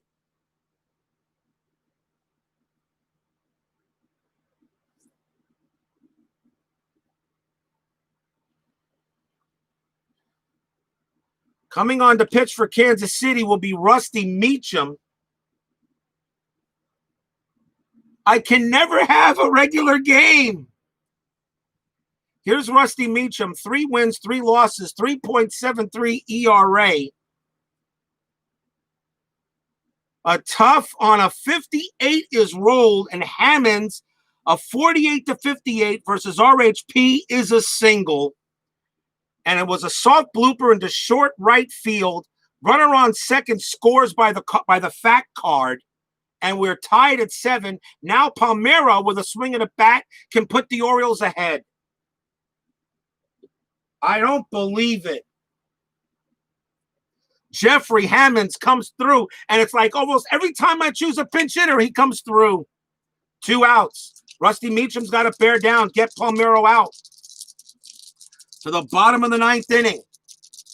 Here's the pitch from Meacham. That's an 8. It's a patient. It's an 84, and that's going to be a fly ball to center field. Coming under that one is McCray. Palmeiro's going to go 0 for 5. He's going to go 1 for 4, but that is it. 2 runs, 2 hits, 2 walks. And we're going to the bottom of the 9th. Orioles 7, Royals 7. Are you kidding me right now? This game's going to give me a heart attack. I got to stop this.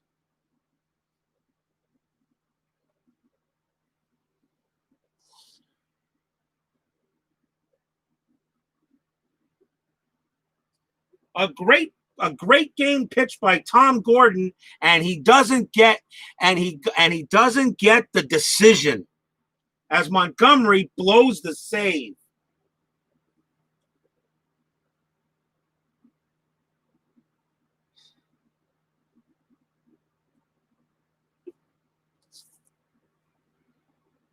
Baltimore's got to bring in a pitcher. The problem with Baltimore, their bullpen's a little weak, but they're going to go with their closer. They're going to bring in Lee Smith, Hall of Famer, by the way. Lee Smith will pitch. 1 win, 4 losses, 3.29. He had 33 saves. Lee Smith will come in to pitch for Baltimore.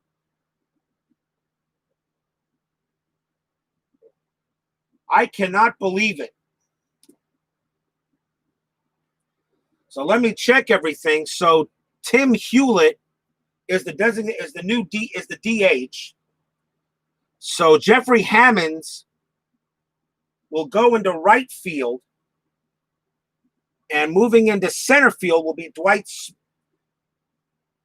I think. Wait a minute. Jeffrey Hammonds, right field. Yes, Hammonds will move into right field, and moving into center field will be Dwight Smith. And I got to make sure I get the right ratings, too. Smith's center field rating is a C26. And Hammonds' right field rating is an A27. He's the better fielder. So Devereaux is out. Voigt is out. Bottom of the ninth inning. Lee Smith will pitch for Baltimore. Yeah, I know, right? There was a Cubs-Mets game that went, well, wasn't 0-0, but it went 16 or some odd innings. One team scored 7 runs in the top of the 13th or something. Hold on. I'm sure I got that somewhere here. Hold on. Because I got my book here, right? Let me see here. Yeah. Here you go. That's that Cubs-Mets game. Went 18 innings. 5 on the top of the 13th, 5 on the bottom of the 13th. Mets Cubs 69. I should have known when I had that game that this game would be hazardous to my health.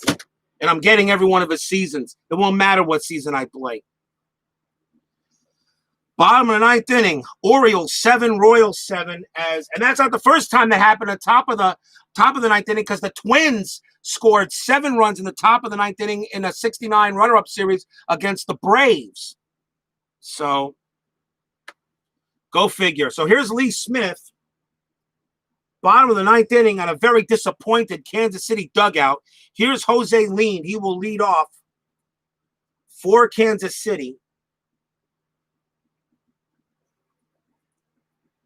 Lean doubled his last time up, and Lee Smith's fatigue rating will be 6 + 4 will be 10. I got to write that in.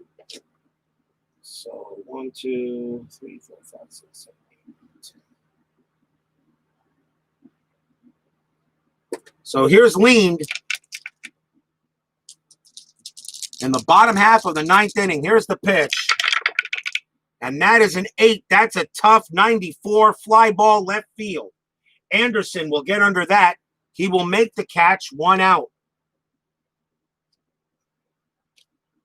And here's David Howard.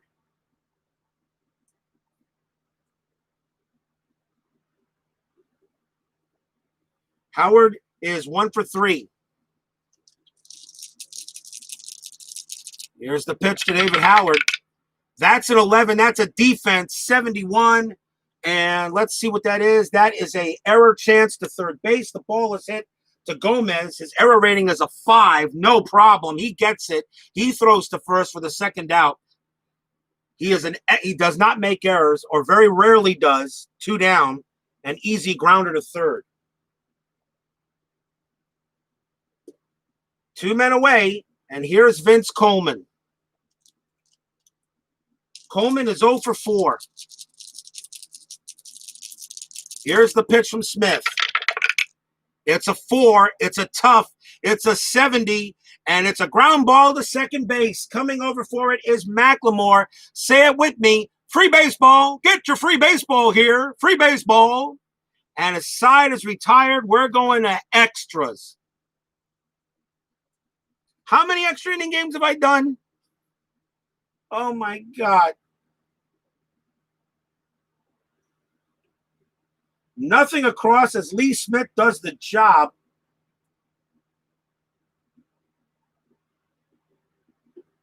As we're going to go to the 10th inning.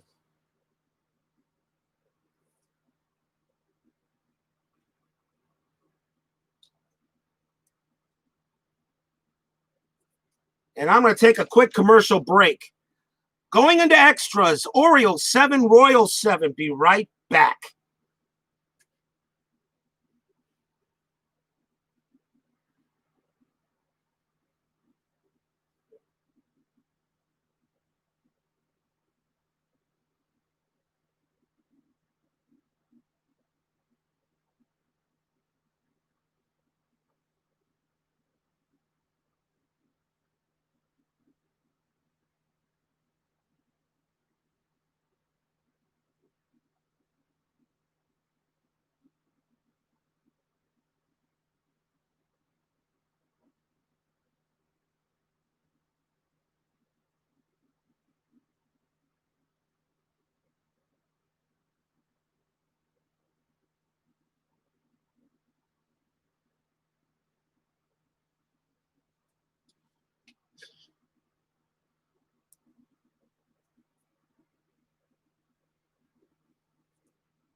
We go to the top of the 10th inning. Orioles 7, Royals 7. As Kansas City, again, Jeff Montgomery blows the save, and I really believe, I think he did, and I have all my games here, so real quick I'll check, but I'm pretty sure he did blow one. I think it was against Kansas City. He did. Montgomery blew the save against the Yankees, but he got the win in the 10th. So, but he did blow a save. That'll make me think the next time I want to use him. I just needed 4 outs for him. You had one job, Jeff Montgomery. You had just one job. Top of the 10th inning. Orioles 7, Royals 7.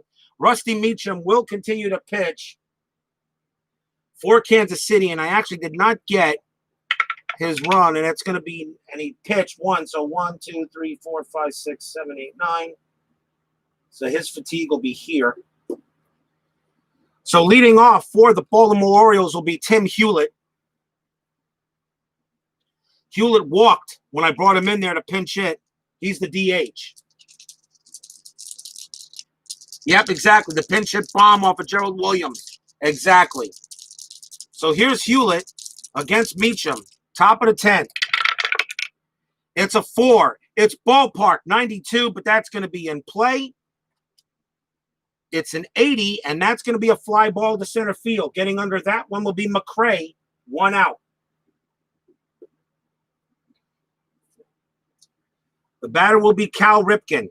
Tom Gordon, I can only feel bad for him, had an awful second inning, then pitched beautifully until the 8th, yanked out, and then Montgomery blows a save, and Gordon gets a no decision. Here's Ripken. Ripken is 1 for 4.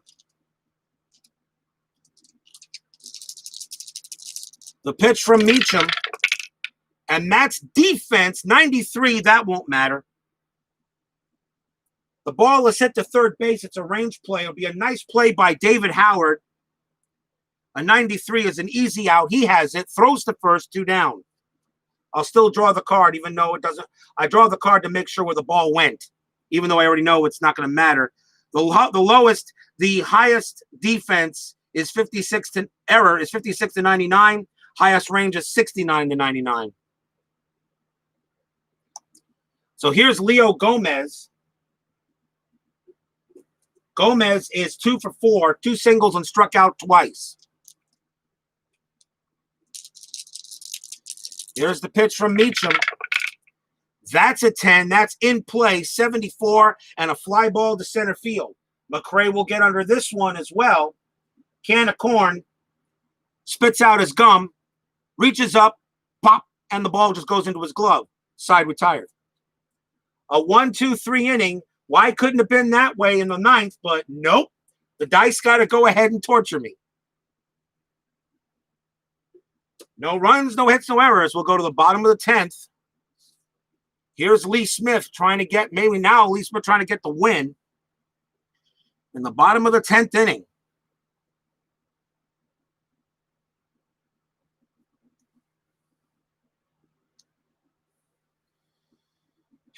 Brian McRae leads off for Kansas City. He's 1 for 4.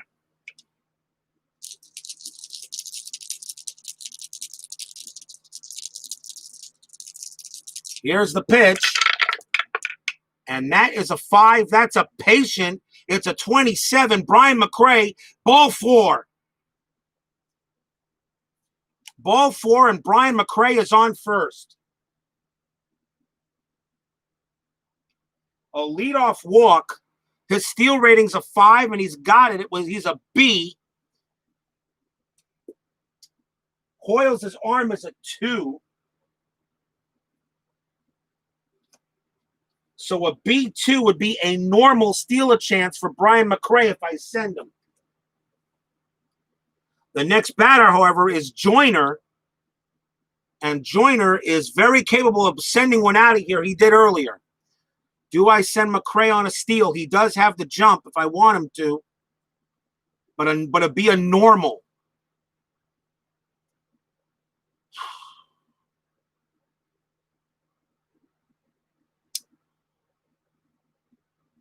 With nobody out, no. I'll let Wally Joyner swing the bat. If there was one out, I think I'd do the hit and run. So here's Wally Joyner. Joyner is 1 for 3 with a home run. And no, he's not sacrificing.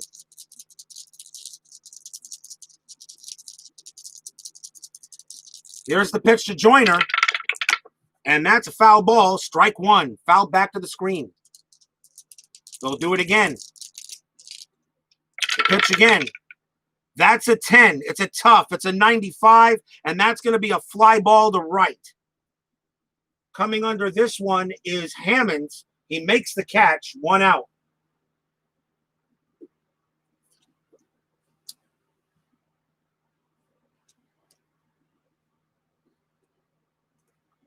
The batter now is Bob Hamelin. And now I think the hit and run I could probably, well, it's a 10. No, I'll let Hamelin bat. 1 out. McRae on it first. Bob Hamelin is up. He hit a home run in the second and got on. He scored twice. Got on base by an error. So here's the pitch to Hamelin. That's a 10. That's a tough. It's an 86. And that is going to be a ground ball to second base. His double play rating is a 5. Lee Smith is an 8. It's a 10. The throw is going to be can only be made to second base. McRae is out. Hamelin's safe at first. They can't turn 2 down. Fielder's choice.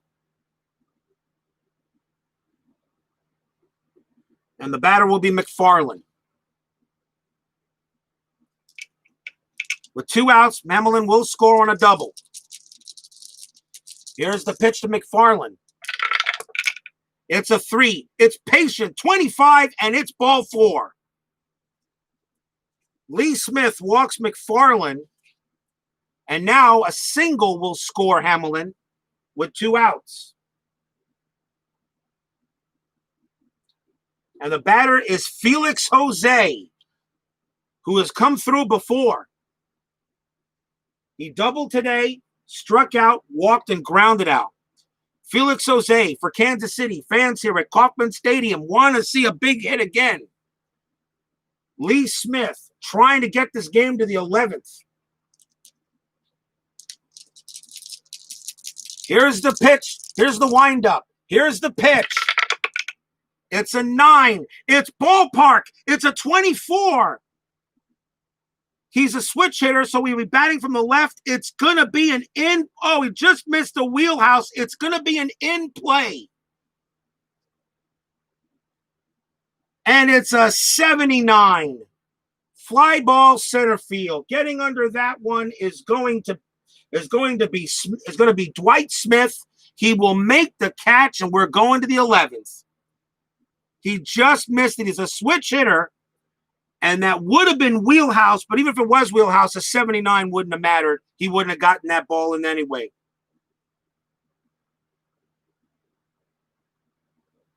Fly ball to center field.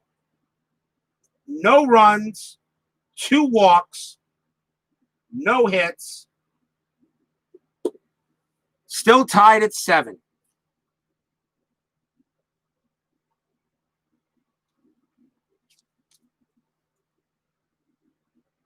Yes, Steeler fan, why do I always get the crazy games? How right you are.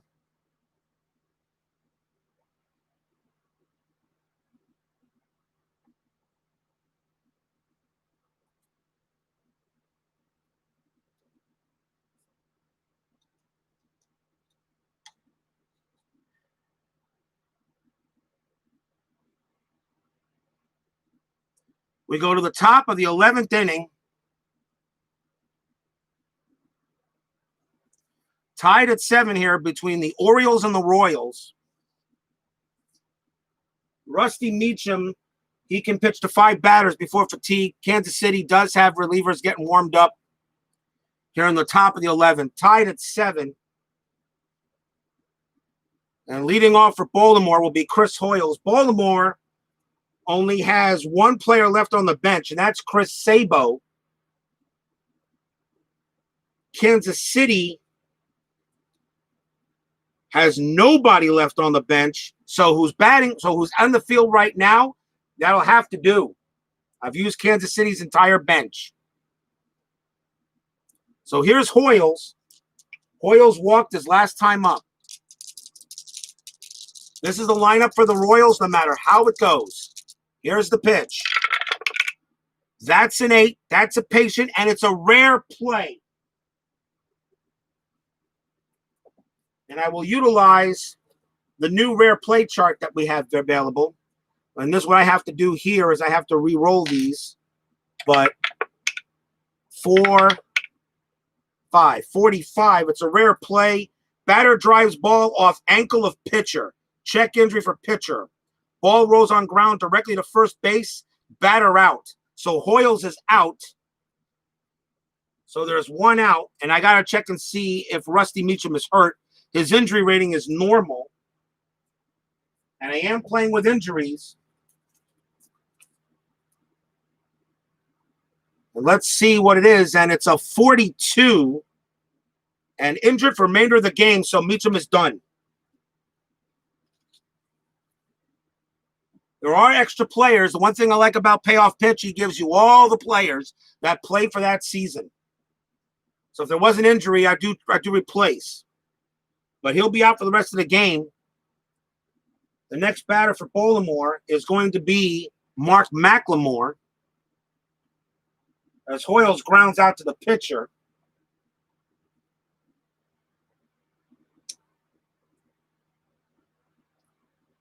And coming on to pitch for Kansas City will be Mike Magnanti.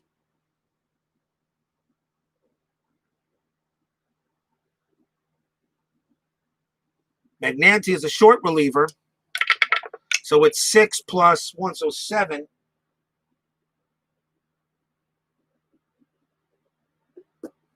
Mike Magnanti, 2 wins, 3 losses, a 4.6 ERA. You do know that when you get deeper and deeper into a team's bullpen, you know sooner or later someone's gonna win the game. So here's McLemore. 1 out, top of the 11th, tied at 7. It's a 4. It's an in-play 14. That's going to be a base. That's a base hit from Mark McLemore. He bats 167 against lefties, but that's good enough. A 14 is a single for McLemore. He'll go to first. And that's his second hit of the game. And the batter will be Dwight Smith. Smith 0 for 1 is taking over for Voit when I pinch hit for him. McLemore's got a good chance of a steal. He has a B rating. Magnanti's a whole is an 8. And the catcher for Kansas City's McFarland is an arm of 4. So it would be a 4B to steal. A B4 to steal, which is excellent. B, let me just double check. McFarland's arm is a 4. B4 steal is excellent. That's good enough for me. Let's see if he gets the jump. Well, so I have the steal attempt. So steal rating's a 5. His whole rating's a 7. So 0 to 56 he attempts. 83 he does not. So Smith will go hit normally. But I could do the hit and run. Usually I do a hit and run with 1 out and a steal attempt that doesn't go. So Dwight Smith's going to do a hit and run. So here's the pitch, hit and run. That's a 10. That's in play, 67, and that's a ground ball. That is a ground ball to short. Ground ball to short.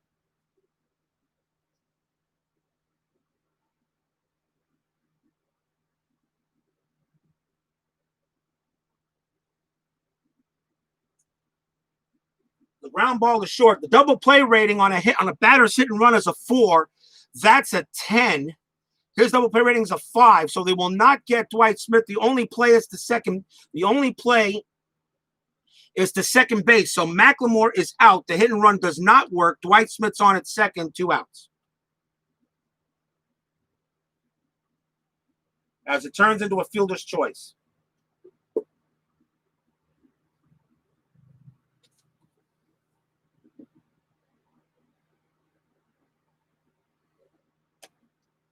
So 2 outs. And the batter now is going to be Brady Anderson.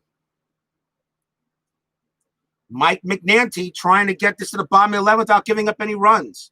But 2 outs. Anderson is 1 for 5. Here's the pitch. It's a 4. That's in play. 57, and that's a fly ball to left. Coming under it is Coleman. He will make the catch, and the inning is over.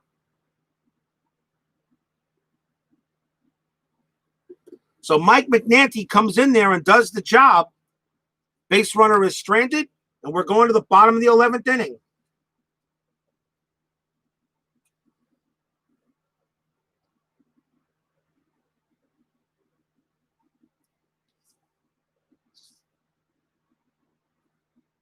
Lee Smith can pitch to 2 batters before reaching fatigue.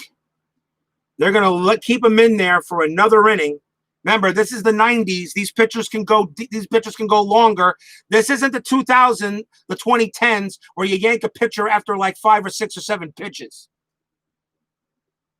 Sports time machine. You're very well aware of that, of course. You know, how long did pitchers pitch back in the dead ball era? How long did they pitch in the 70s and 80s? How many complete games did we have? I mean, really. The complete game. That's a stat that is useless now today. So nobody out. Bottom of the 11th inning, still tied at 7 between the Orioles and the Royals.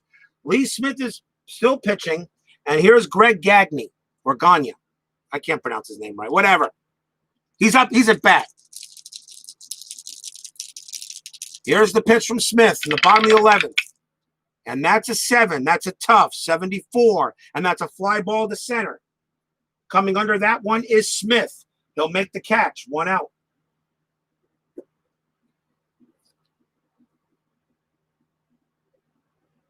Baseball is so much a different game now than it was even 15, 20 years ago. Exactly. In the early 70s, starters still had 40 starts a year. Gossage, 3-inning closer. I mean, those guys, those kind of pitchers are extinct now. They're extinct. They'll never come back. Here's Jose Lean for Kansas City. He is 1 for 3. Those pitchers are all extinct. We'll never see them again. Not with pitch counts, not with hold ratings, not anything like that. No, we'll never see them again. 3-inning closers, extinct. Complete game pitchers, extinct. Fergie Jenkins, exactly. 25 complete games in 71. I mean, Steve Carlton, how many games did he have? Dwight Gooden, friggin' Nolan Ryan. I mean, come on. We'll never see those kind of pitchers ever again. Here's the pitch to Lean. It's a 7. It's a tough. It's a 45. Lean's going to fight this one off. It's going to be a base hit. Lean slaps this one, a Texas League single into center field. Lean's going to hold it first, and the winning run is on base.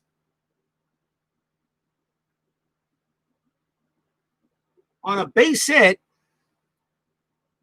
and the batter is Dwight Howard. Now, if Lee Smith has reached his fatigue rating, if he allows one more base runner, he is fatigued by that optional rule. Lean to 4C steal attempt. He's not going nowhere. Not with that rating. Here's Howard. David Howard is 1 for 4. Lee Smith trying to get this to the 12th. But 1 out here in the bottom of the 11th. Here's the pitch. It's a 7. That's a tough. That's an 0-3, and that is a strikeout. Lee Smith gets a big strikeout. Huge K.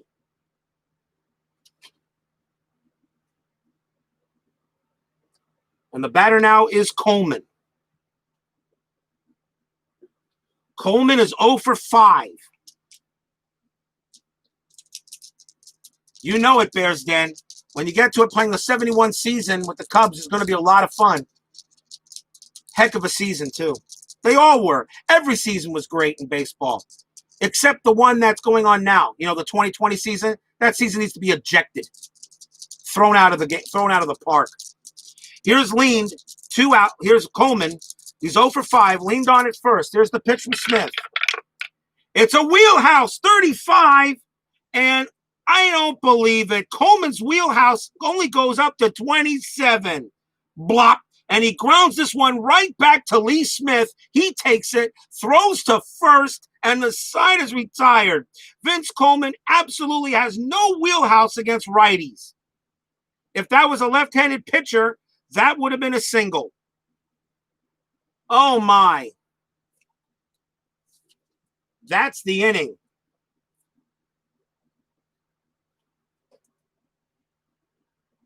Lee Smith does it as he grounds right back to the pitcher.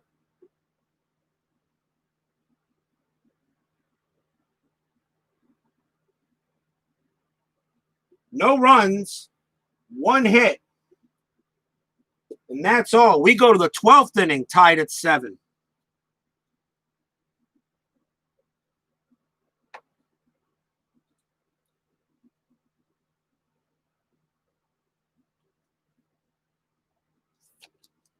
That's going to be it for Smith. He's done.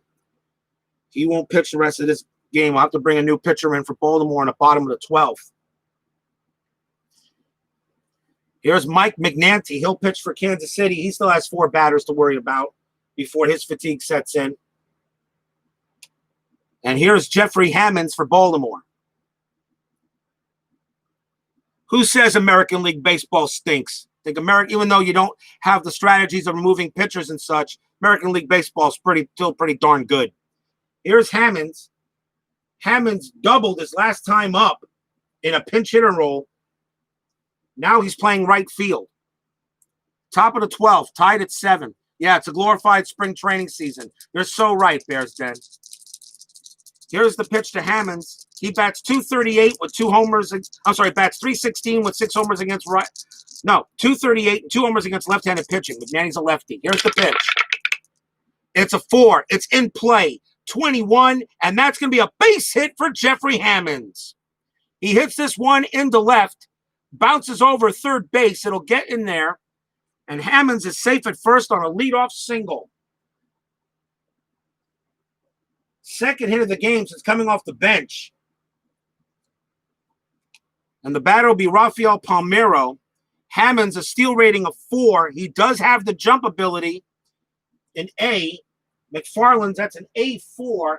I think that's good enough to make a steal. Yeah, A4, but he's got to get the jump. So we'll see if he gets a steal attempt. Steal rating is a 4. McNanty's whole rating is an 8. So a 0 to 63, Hammonds goes.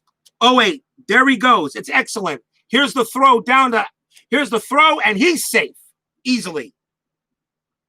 Hammonds steals second base. And now the go-ahead run is in scoring position. The Orioles have a little speed. You might as well get there. Here's Palmeiro. Palmeiro he's 1 for 4 with a double.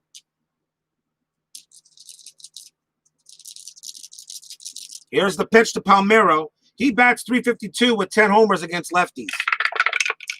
It's an 11. That's going to be a defense, a 60. And it's a range check to the shortstop. So that ball is hit to Gagne. It's a range check. It's a B, and he will make the play. Gagne makes the play. It's an out. And it's a ground ball, fielder's choice. Hammonds' run rating is an 8, but it's hit to shortstop. I got to check to see if the runner moves on that.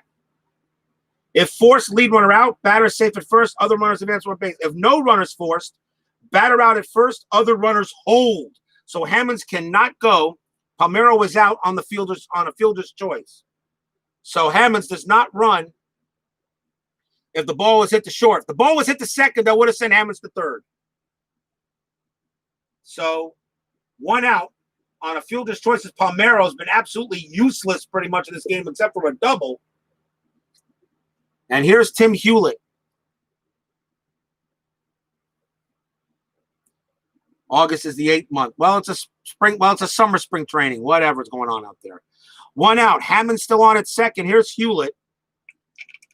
Hewlett bats .313 against the lefties. Here's the pitch from McNanty. It's a 5. It's a tough. It's a 76. And that one's a fly ball to center field. Getting under that one is McRae. He will make the catch. 2 outs. Hammonds has to hold. Sending him to third doesn't matter because with 2 outs, he will score on a single anyway.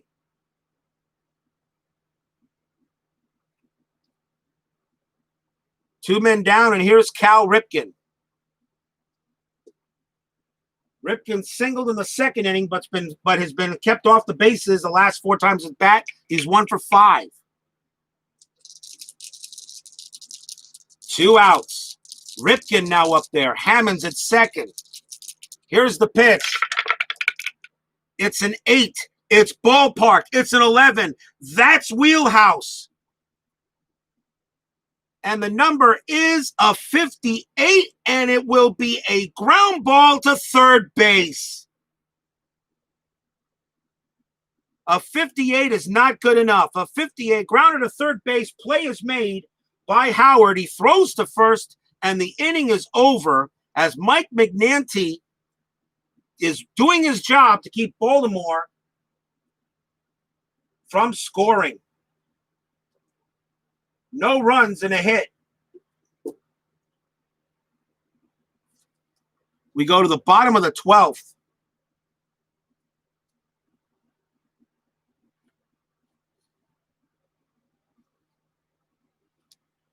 That's also the last inning for McNanty. He's done.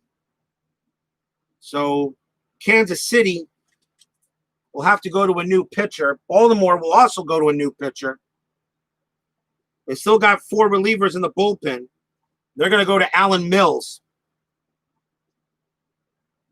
So coming on to pitch for Baltimore is Alan Mills. 3 wins, 3 losses, 5.16 ERA. Batters faced will be 10. So you can go a little bit.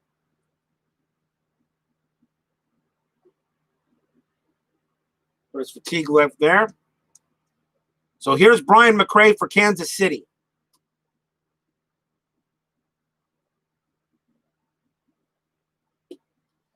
McRae is 1 for 4, actually 1 for 3, singled, flown out 3 times and walked. Bottom of the 12th, tied at 7. Here's the pitch. It's a 5. It's a tough. It's a 95. That's a fly ball to left. Getting under that is Brady Anderson. He will make the catch. 1 out.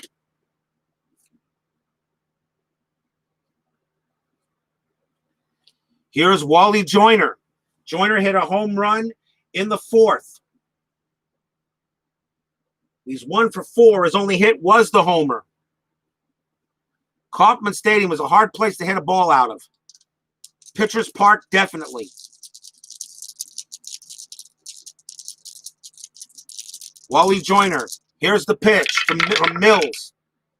It's a 10. It's patient. It's a rare play. Oh, boy. Got to roll. 1-5. Even though it marked it, even though I hit it off, I know it was a 1. 1-5. Pop foul toward dugout. Roll 2 times 6 dice. 2-5. Foul is caught by first base for an out. 6-12. Foul goes into stands. I'm going to pull the card. So 2-5. It's foul out. 4. Wally Joyner fouls out. It's caught by first base. So a great play by Rafael Palmeiro as Wally Joyner gets caught in the foul territory for the out. 2 down.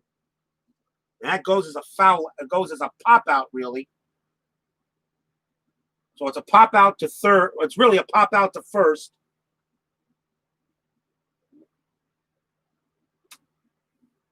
Two outs.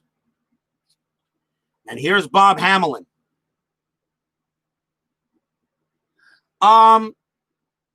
You can bring in there are emergency pitchers. He does have emergency pitchers in his in the pitcher hitting cards.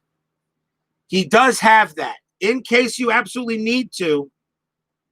You got fatigue pitchers, and then you have emergency pitchers. And these are designed And these are designed, okay, to if you want to use a position player to pitch. That's what those are for. He pretty much thought of practically everything. This rare play chart is in the freebie section on his website, on the website. It was made by somebody, and since he posted it, he felt it was okay to use.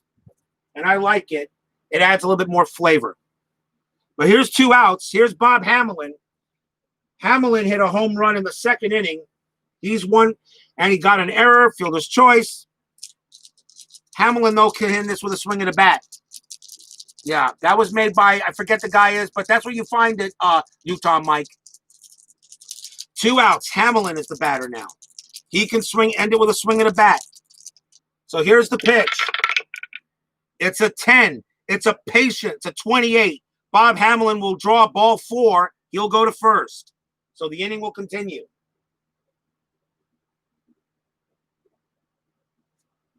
And that will bring up McFarland. 2 outs.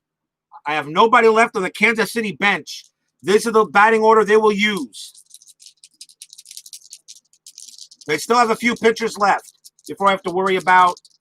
If this was a 2019 game, I would be worried about pitchers. But the batter's faced option does help a little bit. So here's 2 outs.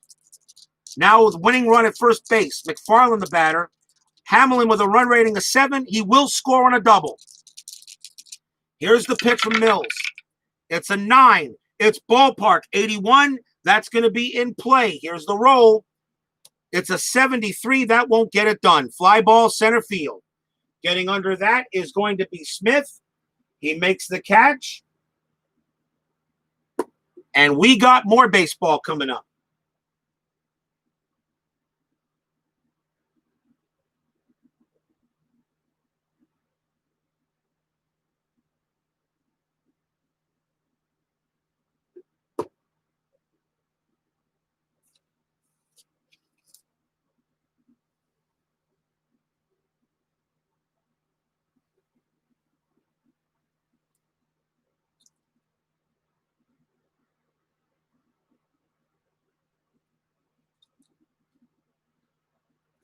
We go to the top of the 13th inning. Got a new pitcher for Baltimore. And coming on to pitch will be Tom Bolton.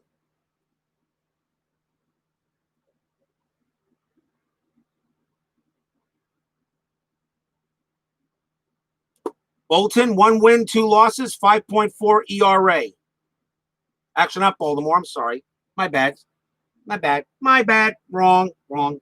Although he will be the next pitcher when Mills retires. I need a pitcher for Kansas City. Duh. It's going to be Jose De Jesus.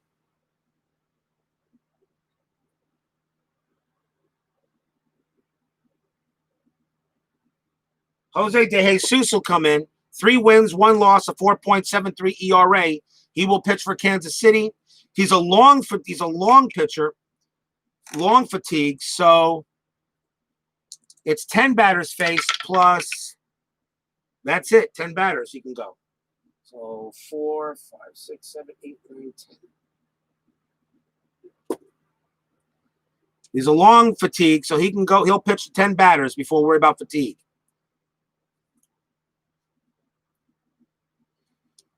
Leading off for Baltimore will be Leo Gomez. If you guys don't think this game was important, it sure is. In simulation, Kansas City won this game yesterday. In simulation. So this is a very important game for both teams. Top of the 13th, tied at 7. Jose De Jesus to Baltimore. Here's the pitch. It's a 6. It's a patient. It's a 63. And that's going to be a base hit for Leo Gomez. He leads off the inning with a single. He hits that one into left center field. That'll be picked up by Coleman. He throws it in. Gomez holds it first. He has no steal rating, so he's not going anywhere. Leadoff batter on at first base. And the batter will be Hoyles. Hoyles does have a good sacrifice rating, although he only has one sacrifice hit. His bunt rating's a B. But he doesn't really sacrifice, so he's going to run. He's going to hit. So Leo Gomez on it first, nobody out. In the top of the 13th. Here's the pitch. That's a 7. That's a tough. It's a 79. Fly ball center field. McRae will get there. Makes the catch. 1 out. Gomez holds. All the runs scored in the 2nd and the 3rd inning, and then nothing until the 9th, and now nothing, and we're in the 13th. Suspended game, finish on a later date. Well, I got nothing else to do, so I'm going to play it out. Anybody has to leave, I understand. You can catch it when I post it. I get it. Trust me, it's another 2.5-hour game. Like the guy said earlier, there goes like Double D, like you said, Double D, there goes the less than 2-hour game. Gomez on it first. McLemore the batter now. He singled his last time up. But we are getting into pitchers now that usually don't pitch as strong. So sooner or later, someone's going to make a hit or a play. Here's the pitch to McLemore. That's an 11. That's a defense. 17. That could be a problem. Let's see what it is. It's an error check to right field. So that's going to be a check on Jose. His error rating is a 3, 1 to 34, and he boots it. That's going to be an error on the right fielder. Let's see what kind of error it is. And that's a single, and that is a single plus 1 base, which means it's a base hit and an extra base on an error, on a huge error by Jose. It puts Gomez to 3rd and McLemore at 2nd with 1 out. Oh, and the fans can't believe it. That is an E9, and that is an error I write in for Kansas City. They got 1. Single plus an error.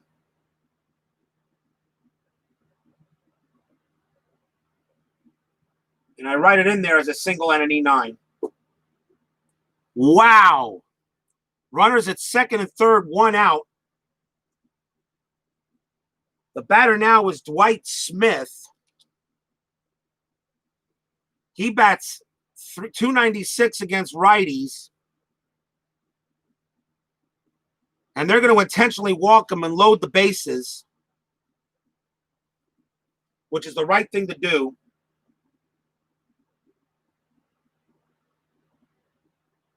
And they'll pitch to Brady Anderson with the infield in. Cannot take a chance on a double play. So infield is in. Bases loaded, 1 out here. Top of the 13th. Baltimore and Kansas City tied at 7. Kansas City wins this game. They win the series. They'll try for a sweep tomorrow. Of course, I don't have that game. We got the Marlins and the Dodgers tomorrow. Afternoon. That's going to be an afternoon play. So here we go. Brady Anderson, the batter. And he is 1 for 6. But an error right now is the main reason why we got this issue. So here's the pitch to Anderson. Here we go. It's an 11. That's another defense. That's a 20. That's an error check on the 3rd baseman. That one is hit to Howard. His error rating is a 5. It's a 30. And they're going to get the out. Now it is infield in. It's an 11, but it's infield in, so there's no error. But it's an 11. So let's see what it is. It's no error. It's a ground ball plus. It's supposed to be a ground ball plus advance, but I got to check the infield in chart and see if that made a difference, because it might not have.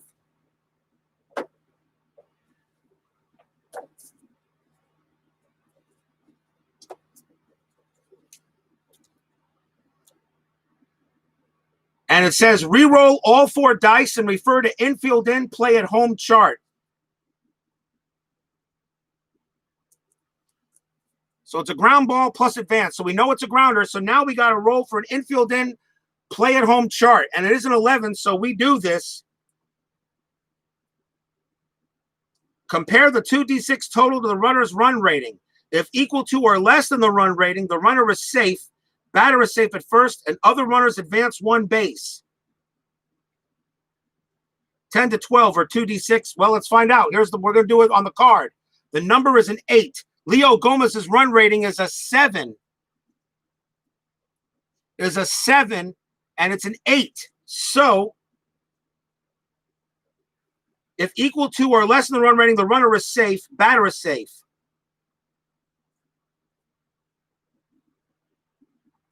So I roll at 8. So it's an 8. If equal to or less than the run rating, the runner is safe. It is not.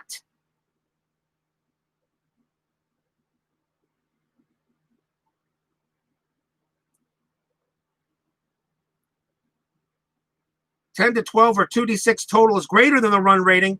Runner is out at home. Batter is safe at first, and other runners advance one base. Leo Gomez. So it's a great play, actually. It's actually a great play by Howard. He gets it, throws home, throws Gomez out, 2 outs. If I read that right, it's 2 outs, and the bases are still loaded as infield in worked.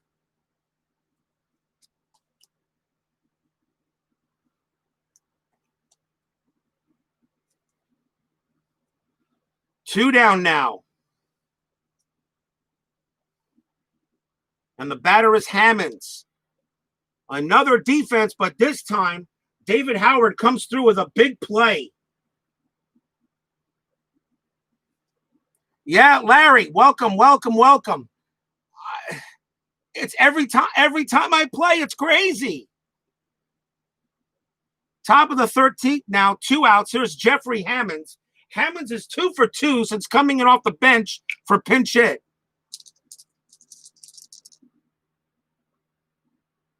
As that goes as a grounder to 5 and 2 outs. As Gomez is eliminated, McLemore goes to 3rd, Smith goes to 2nd, and Anderson safe at 1st.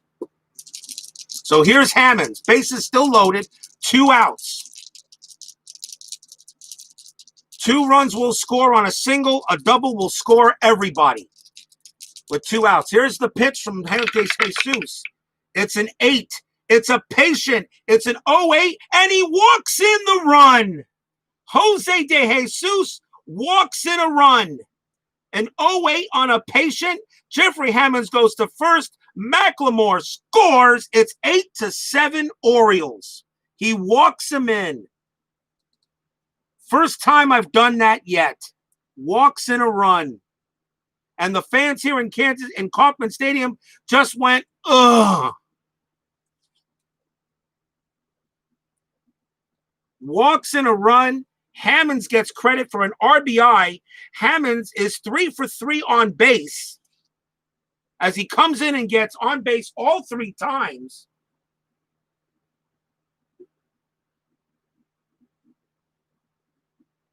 So the runners go station to station, but a run comes in. It's now 8 to 7 Orioles. And the batter is Palmeiro, who hasn't really done anything. The only thing he's done is 1 double. He's 1 for 6. But base is still loaded with 2 outs. Oh my, walked in a run. 8 to 7 Baltimore. Here's the pitch to Palmeiro. It's an 8. That's another patient. It's an 89. That won't matter, though. That's a ground ball hit right. Ground ball hit right to second base. He'll take it. He throws to first covering as Lean throws to first, and that retires the side. Rafa Palmeiro's been he got the double, but he's been awful today. He grounds out to second, and the inning is over. 1 run on 2 hits. We go to the bottom of the 13th as Baltimore now has an 8 to 7 lead. Timeout.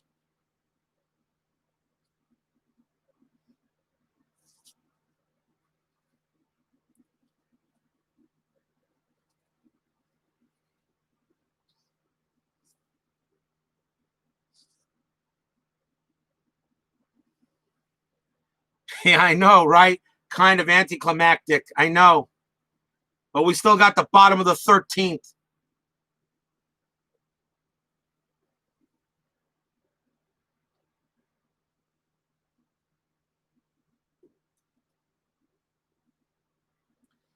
Bottom of the 13th inning.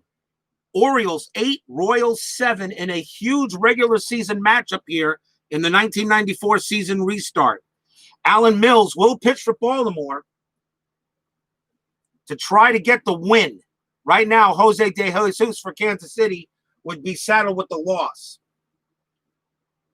Unless Kansas City does something huge here in the bottom of the 13th inning. But he will be facing the lower part of the lineup. Here's Felix Jose, who got caught with that humongous error out there.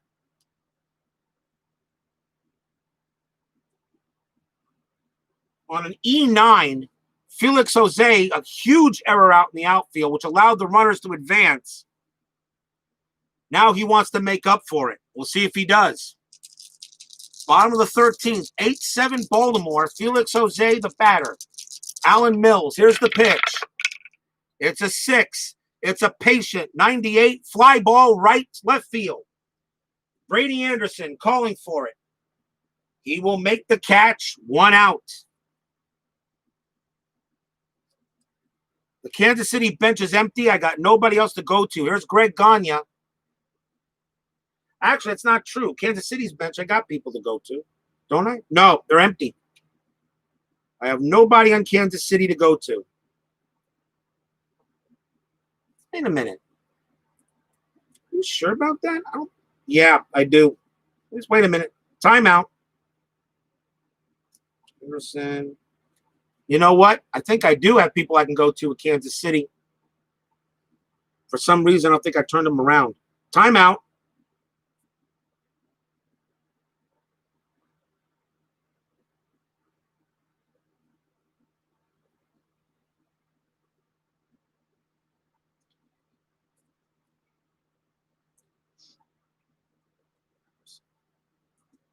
I am so sorry. I do have batters I can go to. Let me see. Gagne, he bats 267 against righties.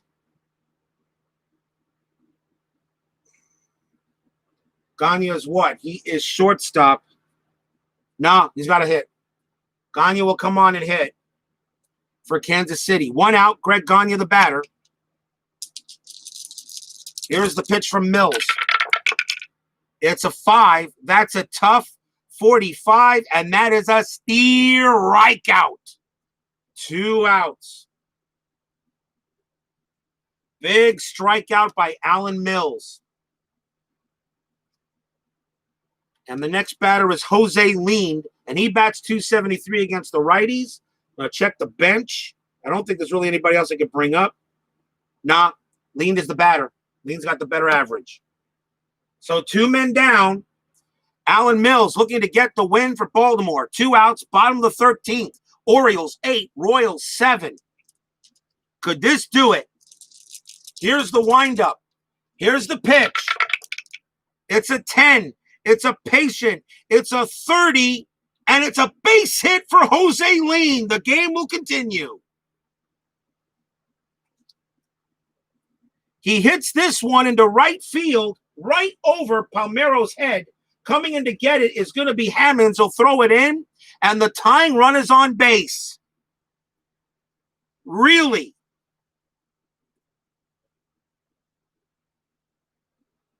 He gets a huge hit. And the batter now is David Howard. Howard's a third baseman. His average is 235. Now I can get somebody off the bench to do better than that, I think. He's at third base, and coming on to pinch hit for Howard will be Gary Gaetti. So Howard is done.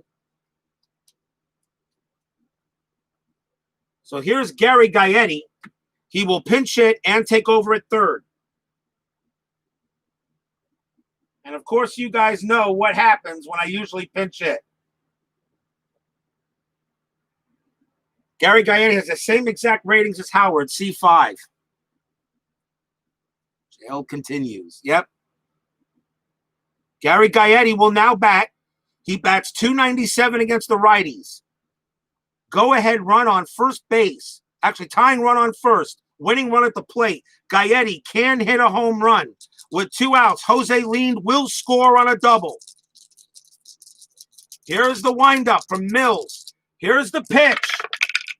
It's a 9. It's ballpark. 12. It's wheelhouse.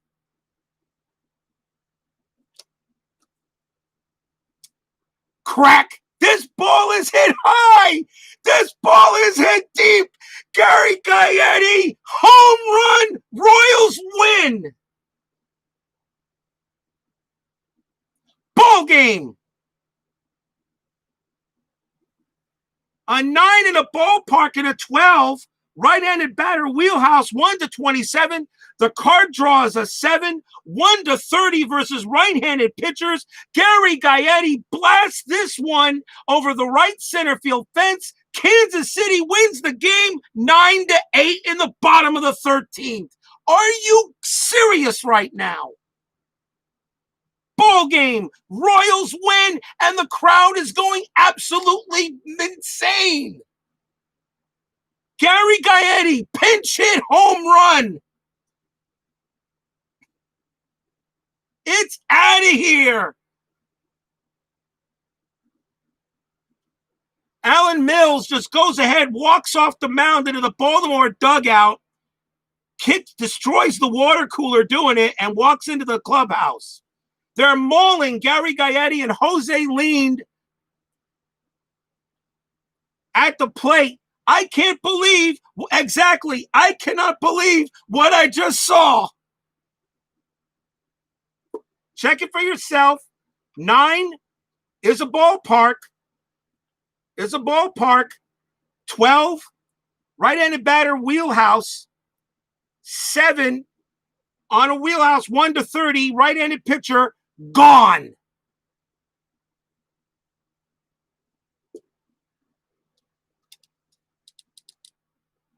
Nine to 8, Royals win, and Baltimore can't believe it.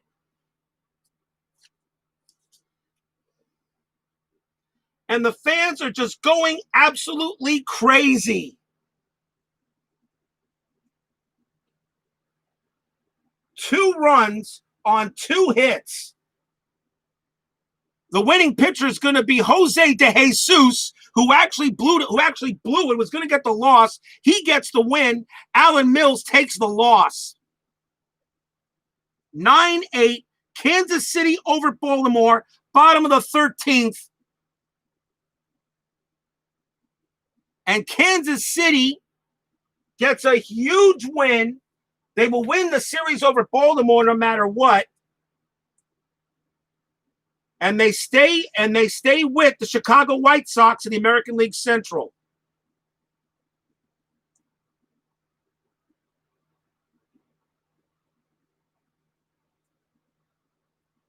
And the Orioles will fall behind the Yankees. They will lose the game. They will lose the game, another game to the Yankees in the American League East. Yeah, Double D, you said what an anticlimactic win. How's that for climactic? Ball game. Pinch hit home run off of Alan Mills. Royals win 9-8 in the bottom of the 13th.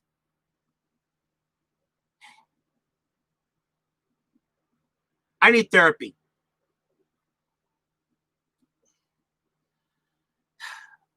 Steeler fan, Sports Time Machine, Double D, Bears Den, Mark Forsberg, Larry Harris, all you guys, thank you very much for joining me in this game.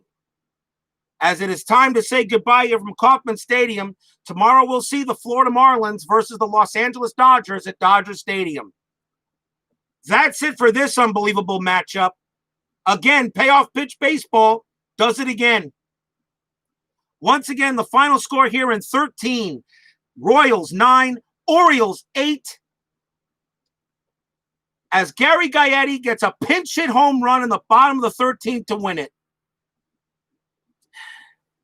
Everyone, thank you very much. Tomorrow's game between the Marlins and the Dodgers will be in the afternoon. So if you've subscribed, be looking for a notification that time, probably around, I would say, 3 or 4 o'clock. Have a great night, everybody. This is Robert from RJL saying so long from Kauffman Stadium. Drive safely, stay safe, stay smart, live long and prosper. Good night, everybody.